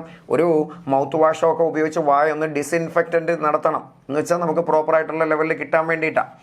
അപ്പോൾ അങ്ങനെ ഒരു ഡിസിൻഫെക്ഷൻ നടത്തി എന്നിട്ട് ഐസ്ക്രീമിൻ്റെ ആ ടൂത്ത് പിക്ക് എടുക്കണം, അല്ലെങ്കിൽ ഐസ്ക്രീമിൻ്റെ സ്പൂൺ എടുക്കണം. നല്ലതുപോലെ വാ പൊളിക്കുക. ഇപ്പോൾ ഈ പേന പോലെയാണെന്ന് വിചാരിച്ചു. എന്നിട്ട് വായുടെ ഉള്ളിലേക്ക് ഈ സ്പൂണ് കടത്തിയിട്ട് ഇവിടെയുള്ള സാധനങ്ങൾ ചെറുതായിട്ട് ഇങ്ങനെ ചുരണ്ടിയെടുക്കാനാണ് പറയണത്. ഇതിൻ്റെ ഉള്ളിലേക്ക് ഇങ്ങനെ വെക്കണം. എന്നിട്ട് ഇതിൻ്റെ ഉള്ളിൽ ഈ സൈഡിൽ നിന്ന് ഈ കവിളിൻ്റെ ഈ സൈഡിലുള്ള പോർഷൻ ചെറുതായിട്ടൊന്ന് ചുരണ്ടിയെടുക്കണം. എന്നിട്ടോ ആ ചുരണ്ടിയെടുത്ത പോർഷൻ ഒരു സ്ലൈഡ് എടുത്തിട്ട് സ്ലൈഡിലേക്ക് ഇങ്ങനെ അപ്ലൈ ചെയ്യണം. അതിനുശേഷം നമ്മൾ കുറച്ച് സ്റ്റെയിൻ കൊടുക്കണം. ഒന്ന് കളർ ചെയ്ത് കാണണ്ടേ? നമ്മൾ നേരത്തെ കേട്ടു സാഫ്രാനിൻ പോലെ സ്റ്റെയിൻ അല്ലേ? ഇവിടെ ടെക്സ്റ്റിൽ പറയുന്നുണ്ട് മെഡലിൻ ബ്ലൂ പോലുള്ള വേറൊരു സ്റ്റെയിനാണ് എടുക്കേണ്ടത്. അപ്പോൾ ആ സ്റ്റെയിനും കൊടുത്തു. എന്നിട്ട് പ്രോപ്പറായിട്ട് വാഷിങ്ങും ഒക്കെ നടത്തി നമ്മൾ മൈക്രോസ്കോപ്പിൻ്റെ സ്റ്റേജിൽ കൊണ്ടുവയ്ക്കുമ്പോൾ നല്ലതുപോലെ ഒരു ന്യൂക്ലിയസിൻ്റെ സ്ട്രക്ചർ കാണാൻ പറ്റും എന്നാണ് ടെക്സ്റ്റിൽ പറഞ്ഞിരിക്കുന്നത്. അങ്ങനെ കണ്ടപ്പോൾ എന്താ ന്യൂക്ലിയസിൻ്റെ structure? It's a structure of a nucleus. കണ്ടോ? ഞാൻ ലെഫ്റ്റ് സൈഡിൽ ഒരു ഫിഗർ കാണിച്ചിട്ടുണ്ട്. ഇറ്റ് ഈസ് കണ്ടപ്പോൾ മനസ്സിലായത് എന്താ? It is a spherical structure. സ്പെറിക്കലോ ഓവലോ പോലുള്ള ഒരു സ്ട്രക്ചറാണ്. സോ സ്പെറിക്കൽ ഷേപ്പ്ഡ് ആയിട്ടുള്ള സെല്ലിൻ്റെ ഉള്ളിലുള്ള കൺട്രോളിങ് യൂണിറ്റിൻ്റെ പേരാണ് ന്യൂക്ലിയസ്. ഇനി അതിൻ്റെ സ്ട്രക്ചറൽ ഡീറ്റെയിലുമായിട്ട് ബന്ധപ്പെട്ട് അറിയേണ്ടത് എന്താ? സെല്ലിൻ്റെ ഏകദേശം സെൻട്രലായിട്ട് തന്നെ കാണുന്ന ഒരു വലിയ സ്ട്രക്ചറാണ്. സെല്ലിലെ ഏറ്റവും വലിപ്പമുള്ള സ്ട്രക്ചറാണ്. ഇതിനകത്ത് എന്തൊക്കെയാണ് ഉള്ളത്? നിങ്ങൾ ഈ പടം ശ്രദ്ധിച്ച് നോക്കിയാൽ മനസ്സിലാവും. ഈ ന്യൂക്ലിയസിൻ്റെ ചുറ്റിനും ഒരു കവറിങ് ഉണ്ട്. നല്ലതുപോലെ ഒന്ന് ഒബ്സർവ് ചെയ്ത് നോക്ക്. 2 കവറിങ് ഉണ്ട്. ഔട്ടറിൽ ഒരെണ്ണം, അതിൻ്റെ തൊട്ടകത്ത് ഒരെണ്ണം. സോ ഡബിൾ ലെയർഡ് കവറിങ് ഉണ്ട്. ആ കവറിങ്ങിന് വിളിക്കുന്ന പേര് ന്യൂക്ലിയർ മെമ്പറൈൻ. ന്യൂക്ലിയസിന് ചുറ്റിനുമുള്ള covering, that is called nuclear membrane. അത് 2 ലെയർഡാണ്. ഔട്ടറിൽ ഒരു ന്യൂക്ലിയർ മെമ്പറൈൻ ഉണ്ട്, ഇന്നറിൽ ഒരു ന്യൂക്ലിയർ മെമ്പറൈൻ ഉണ്ട്. അപ്പോൾ സെല്ലിൻ്റെ ഉള്ളിൽ കാണുന്ന ഈ ഡാർക്ക് സ്പോട്ട് പോലുള്ള സ്ട്രക്ചർ എടുക്കുക. ഒരു ബോൾ പോലെ, ഫുട്ബോൾ പോലെ, അല്ലെ ചെറിയ ക്രിക്കറ്റ് ബോൾ പോലെ അങ്ങനെയാണെന്നൊന്ന് ആലോചിച്ച് നോക്കിക്കേ. സോ അങ്ങനെയാണെങ്കിൽ ഈ സറൗണ്ടിങ് കണ്ടീഷനിൽ ഈ ബോൾ പോലെ കാണപ്പെടുന്ന സ്പെറിക്കലായിട്ട് കാണപ്പെടുന്ന ഈ സ്ട്രക്ചറിനെ സറൗണ്ട് ചെയ്തിട്ട് 2 ലെയറുള്ള കവറിങ്. ഒരു കവറിങ്, അതിൻ്റെ പുറത്ത് ഒരു കവറിങ് കൂടെ. അത് outer nuclear membrane, inner nuclear membrane, അങ്ങനെ പേര് വിളിച്ചു. എന്നിട്ടോ ഇതിൻ്റെ ഉള്ളിലുള്ള കണ്ടന്റ്, നിങ്ങളൊരു ഫുട്ബോൾ പോലെയാണെന്ന് ആലോചിക്കുമ്പോൾ അതിൻ്റെ ഉള്ളിലൊരു സ്പേസ് ഇല്ലേ? അതും പുറത്തുള്ള സെല്ലിൻ്റെ ബാക്കി കാര്യമായിട്ട് എക്സ്ചേഞ്ച് ചെയ്യാൻ ഇടയ്ക്കിടയ്ക്ക് ചെറിയ ഓപ്പണിംഗ് ഉണ്ട്. ചെറിയ ചെറിയ യെല്ലോ കളറിൽ സ്ട്രക്ചർ കാണുന്നത് കണ്ടോ? സോ ആ ഓപ്പണിങ്ങിന് വിളിക്കുന്ന പേര് ന്യൂക്ലിയർ പോഴ്സ് എന്നാണ്. ന്യൂക്ലിയർ പോർ എന്ന് വെച്ചാൽ ചെറിയ ഓപ്പണിംഗ് എന്നുള്ള മീനിങ്ങാണ്. അപ്പം ന്യൂക്ലിയർ പോർ അല്ലെങ്കിൽ ന്യൂക്ലിയർ ഓപ്പണിംഗ് വഴി, ചെറിയ സ്ട്രക്ചർ വഴി എക്സ്ചേഞ്ച് നടത്തുന്ന ഔട്ടർ ആൻഡ് ഇന്നർ മെംബ്രെയിൻ എന്ന് പറയുന്ന 2 ലെയർ കവറിംഗ് ഉണ്ട്. ഇതിന് അടുത്ത സ്ട്രക്ചർ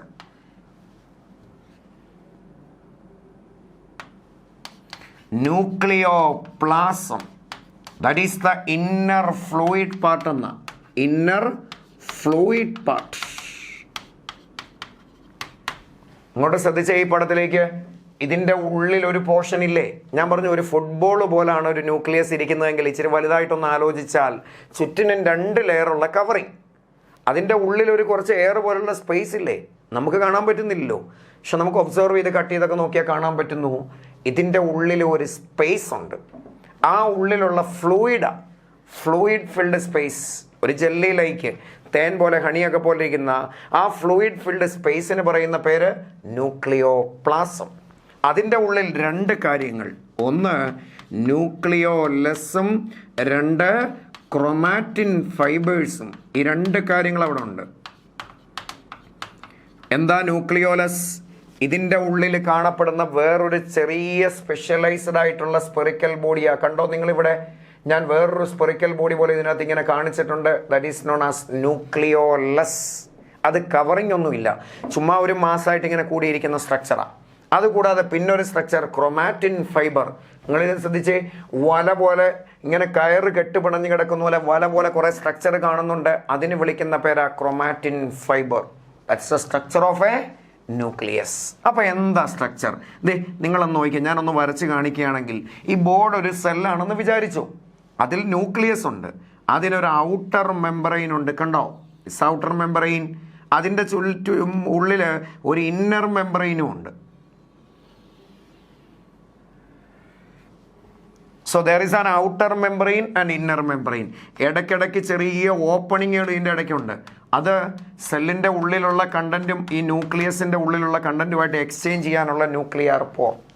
ഇനി ഇതിൻ്റെ ഉള്ളിൽ ഒരു ഫ്ലൂയിഡ് ആയിട്ടുള്ള പോർഷൻ ഇല്ലേ, അതിന് വിളിക്കുന്ന പേര് ന്യൂക്ലിയോപ്ലാസം. 3 ഡയമെൻഷനലായിട്ട് അകത്തുള്ള മൊത്തം സ്പേസ് ആണെന്ന് ആലോചിച്ച് നോക്ക്. ഇനി ഇതിൻ്റെ ഉള്ളിൽ കവറിങ് ഒന്നുമില്ലാത്ത ഒരു സ്പെറിക്കൽ ബോഡി ഇങ്ങനെ ഇരിപ്പുണ്ട്. അതിന് വിളിക്കുന്ന പേരാണ് ന്യൂക്ലിയോലസ്. കണ്ടോ? ഇനി ഏറ്റവും പ്രധാനപ്പെട്ട ഒരു കാര്യമുണ്ട്. കയറ് കെട്ട് പിണഞ്ഞ് കിടക്കുന്ന പോലെ ഒരു സ്ട്രക്ചർ ഇത് ഇതിനകത്ത് ഇങ്ങനെ ഫിലമെൻ്റൽ നെറ്റ്വർക്ക് പോലെ കാണുന്നുണ്ട്. കണ്ടോ? അതാണ് ഞാൻ ഇപ്പോൾ വരച്ച് കാണിക്കണേ. ആ ഫിലമെൻ്റൽ നെറ്റ്വർക്കിന് നമ്മൾ വിളിക്കുന്ന പേരാണ് ക്രൊമാറ്റിൻ ഫൈബേഴ്സ്. എന്ന് വെച്ചാൽ എന്താ? That consists of, this chromatin fiber consists of DNA and protein. So D N എയും പ്രോട്ടീനും എന്നാ അമിനോ ആസിഡ് ചേരുന്ന ഒരു പോളിമറാ. ഡി എൻ എന്ന് വെച്ചാലോ ഡിയോക്സി റൈബോ ന്യൂക്ലിക് ആസിഡ്. കേട്ടിട്ടുണ്ടോ? Deoxyribonucleic acid.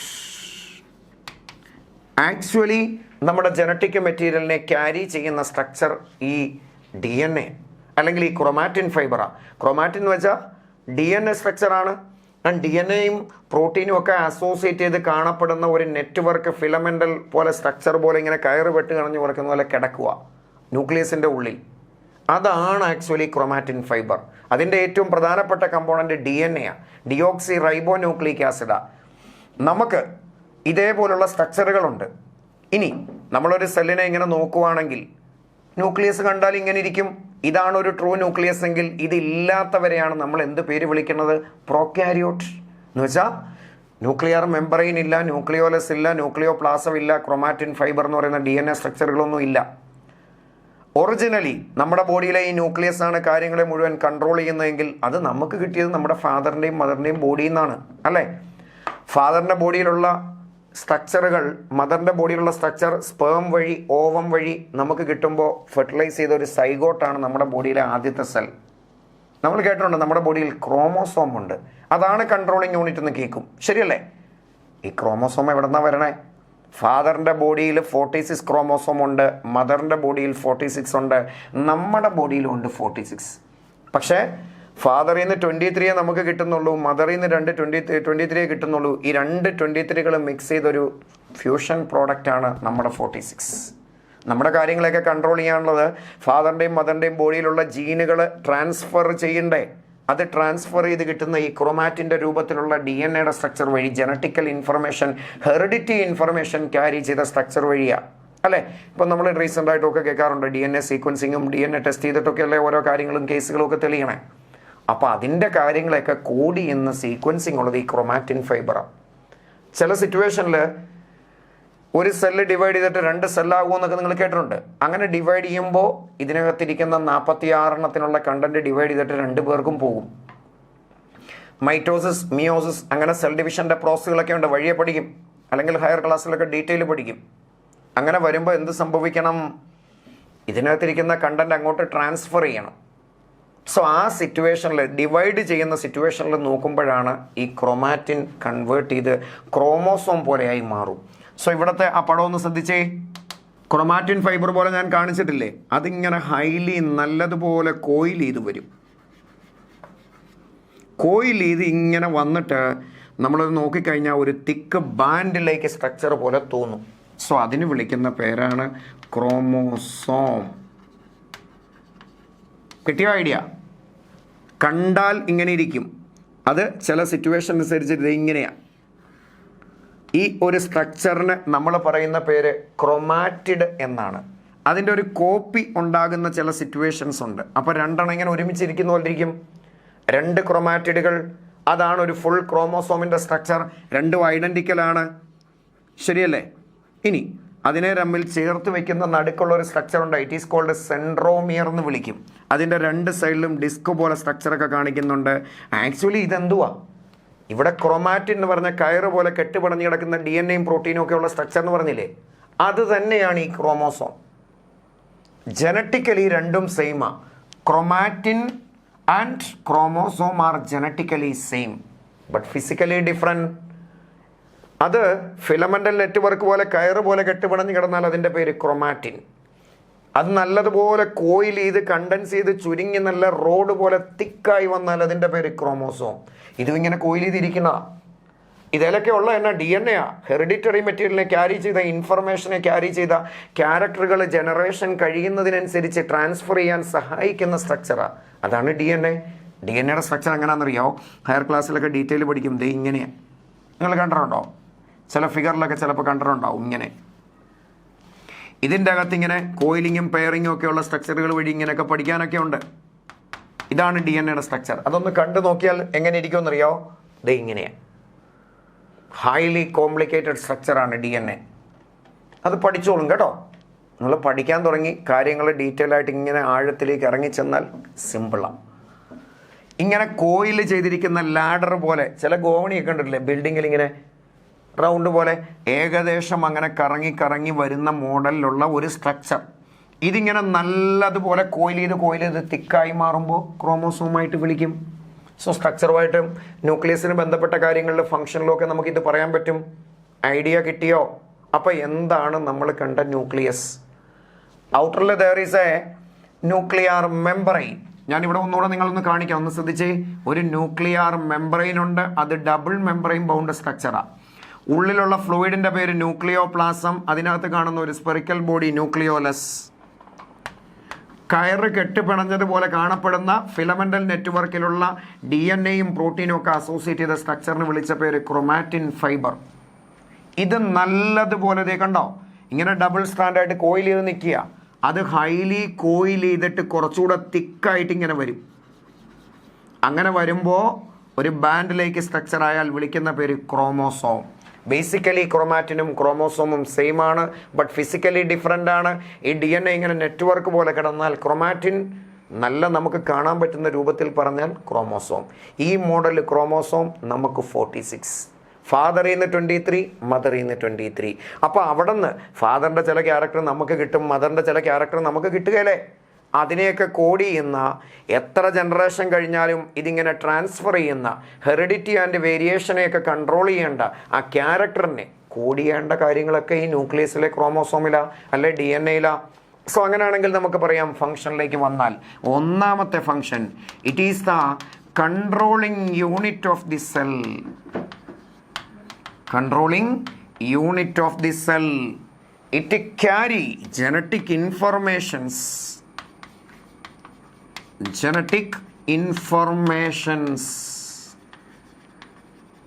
എന്ന് വെച്ചാൽ that carry genes. നമ്മുടെ ജീനുകൾ ആ കാര്യങ്ങളെല്ലാം കൺട്രോൾ ചെയ്യുന്നത് നമ്മൾ പഠിക്കും. ആ ജീന് നമുക്ക് ഫാദറിൽ നിന്നും മദറിൽ നിന്നും കിട്ടണം. ഫാദറിൽ നിന്ന് 23 ക്രോമോസോമായിട്ട് കിട്ടും. അതിൽ കംപ്ലീറ്റ് കാര്യങ്ങളെയും കൺട്രോൾ ചെയ്യാനുള്ള ജീനുണ്ട്. ഫാദറിൻ്റെ സ്പേം വഴി കിട്ടും. മദറിൻ്റെ ബോഡിയിലും ഇതേപോലെ 23 ക്രോമോസോം നമുക്ക് കിട്ടും. ആ 23 ക്രോമോസോമിലും എല്ലാ കാര്യങ്ങളെയും കൺട്രോൾ ചെയ്യാനുള്ള ജീനുകളുണ്ട്. ഇതിൻ്റെ കോഡിങ് സീക്വൻസ് ഉണ്ട്. ബയോളജിയുടെ മെഡിസിനൽ ഫീൽഡിലെ ഏറ്റവും ഇമ്പോർട്ടൻ്റ് ആയിട്ടുള്ള ഒരു ഡിസ്കവറിയാണ് ഇതിൻ്റെ സ്ട്രക്ചറും അതുമായിട്ട് ബന്ധപ്പെട്ട കോഡിങ് സീക്വൻസും ഒക്കെ. സോ ഹയർ ക്ലാസ്സിൽ +2 ഒക്കെ എത്തുമ്പോൾ കുറച്ചുകൂടെ ഡീറ്റെയിൽ പഠിക്കും കേട്ടോ. അങ്ങനെ സെല്ലിൻ്റെ ഇൻഫർമേഷനെ, ജീനുകളെയൊക്കെ ക്യാരി ചെയ്യുന്ന കൺട്രോളിങ് യൂണിറ്റാണ് ന്യൂക്ലിയസ്. ഇനി ഞാൻ നേരത്തെ പറഞ്ഞു ഒരു സെല്ല് ഡിവൈഡ് ചെയ്ത് 2 ആവണം. അപ്പോൾ അതിൻ്റെ കണ്ടന്റ് എല്ലാം ട്രാൻസ്ഫർ ചെയ്യണ്ടേ? അതിനെയൊക്കെ കൺട്രോൾ ചെയ്യേണ്ടതും ഈ ന്യൂക്ലിയസ് തന്നെയാണ്. It control cell division process. എന്ന് വെച്ചാൽ ഓവറോൾ ഒരു സെല്ല് ഡിവൈഡ് ചെയ്ത് 2 ആകും, 2 പേര് ഡിവൈഡ് ചെയ്ത് 4 ആകും. അങ്ങനെയല്ലേ ഗ്രോത്ത് സംഭവിക്കണേ. അപ്പോൾ ഗ്രോത്തിനെ കൺട്രോൾ ചെയ്യും, സെല്ലിൻ്റെ ഡിവിഷനെ കൺട്രോൾ ചെയ്യും, സെല്ലിനകത്തുള്ള ബാക്കി കാര്യങ്ങൾക്കുള്ള എല്ലാ കാര്യങ്ങളെല്ലാം ട്രാൻസ്പോർട്ട് ചെയ്യും, മുഴുവൻ ഇവൻറ്റുകളെയും ഇതിനകത്തുള്ള കാര്യങ്ങൾ ഇങ്ങനെ കൺട്രോൾ ചെയ്യും. ഇതിനൊക്കെയുള്ള ജനറ്റിക് ഇൻഫർമേഷൻ കോഡ് ചെയ്യുന്ന സീക്വൻസ് ആണ് DNA. ആ DNAയും പ്രോട്ടീനും ചേർന്ന സ്ട്രക്ചറിനെ ആ ക്രൊമാറ്റിൻ എന്ന് വിളിച്ചേ. So that's about nucleus. So ന്യൂക്ലിയസിൻ്റെ സ്ട്രക്ചറും കണ്ടു, ഫങ്ഷനും കണ്ടു. ഐഡിയ ക്ലിയർ ആണോ? അങ്ങനെ ആണെങ്കിൽ നമുക്ക് ഇന്നത്തെ ക്ലാസ് വൈൻഡപ്പ് ചെയ്യാം. നിങ്ങൾക്ക് കാര്യങ്ങൾ ക്ലിയർ ആണെങ്കിൽ ഇതുവരെ ഞാൻ പറഞ്ഞ കാര്യങ്ങളെ ഒന്ന് കൺക്ലൂഡ് ചെയ്തിട്ട് നമുക്ക് ക്ലാസ് വൈൻഡപ്പ് ചെയ്യാം. അപ്പോൾ എന്താ നമ്മളിന്ന് കണ്ടേ? ഏറ്റവും പ്രധാനപ്പെട്ട സെല്ലിൻ്റെ 3 കാര്യങ്ങൾ കണ്ടു. Cell membrane, cell wall and nucleus. Idea ഒക്കെ മനസ്സിലുണ്ടല്ലോ. സെൽ മെമ്പറൈൻ ആനിമലിനും പ്ലാന്റിനും ബാക്ടീരിയയ്ക്കും പ്രോക്യാരിയോട്ടിനും യൂക്യാരിയോട്ടിനും യൂണിസെല്ലാറിനും മൾട്ടിസെല്ലാറിനും എല്ലാവർക്കും കോമൺ ആയിട്ട് പറഞ്ഞാൽ ഏറ്റവും ഔട്ടറിലുള്ള കവറിംഗ് ആണ് അത് ഫ്ലെക്സിബിൾ ആണ്, ലിവിങ് കമ്പോണൻ്റ് ആണ്. സെല്ലിൻ്റെ ഔട്ടറിൽ കാണപ്പെടുന്ന ഈ കവറിങ് സെലക്റ്റീവായിട്ടുള്ള സബ്സ്റ്റൻസിനെ മാത്രം കടത്തിവിടുന്ന ഒരു മെംബ്രെയിനായിട്ട് ആക്ട് ചെയ്യും. ഓക്കെ, അത് ലിപ്പിഡും പ്രോട്ടീനും ഒക്കെ വെച്ചിട്ട് ഉണ്ടാക്കിയെന്ന് പറഞ്ഞു.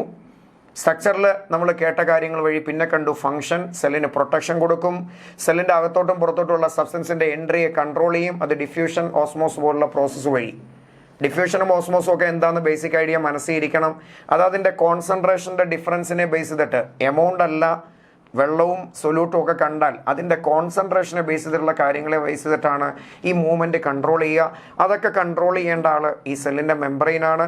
അതുപോലെ നമ്മൾ കേട്ടു എൻഡോസൈറ്റോസ് പോലെ ബാക്ടീരിയ ഫുഡ് എൻഗൾഫ് ചെയ്തുപോലെ അമീബ ഫുഡ് എൻഗൾഫ് ചെയ്തുപോലുള്ള മെക്കാനിസം നടക്കേണ്ടതും ഒക്കെ ഈ സെൽ മെംബ്രെയിൻ്റെ കാര്യമാണ്.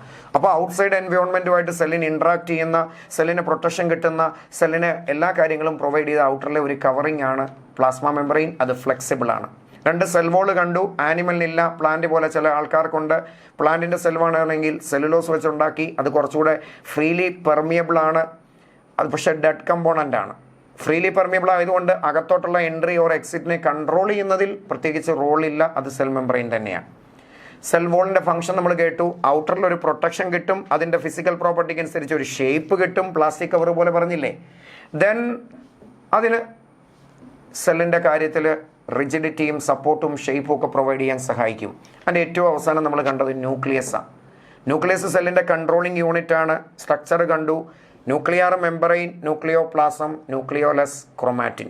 Original functional carrying unit chromatin ആണ്. അതിലുള്ളത് DNA-യും പ്രോട്ടീനുമാണ്. അത് നല്ലതുപോലെ കോയിൽ ചെയ്ത് സ്ട്രക്ചറായിട്ട് കാണുമ്പോൾ നമ്മൾ വിളിച്ച പേര് ക്രോമോസോം എന്നാണ്. നമ്മുടെ ബോഡി പറഞ്ഞപ്പോൾ 46 ഫാദറിൽ നിന്ന് 23, മദറിൽ നിന്ന് 23. അതാണ് ജനറ്റിക് ഇൻഫർമേഷനെ കോഡ് ചെയ്ത സ്ട്രക്ചർ, ജീനിനെ കോഡ് ചെയ്ത സ്ട്രക്ചർ. റെഗുലേറ്ററി യൂണിറ്റ് ആണ്.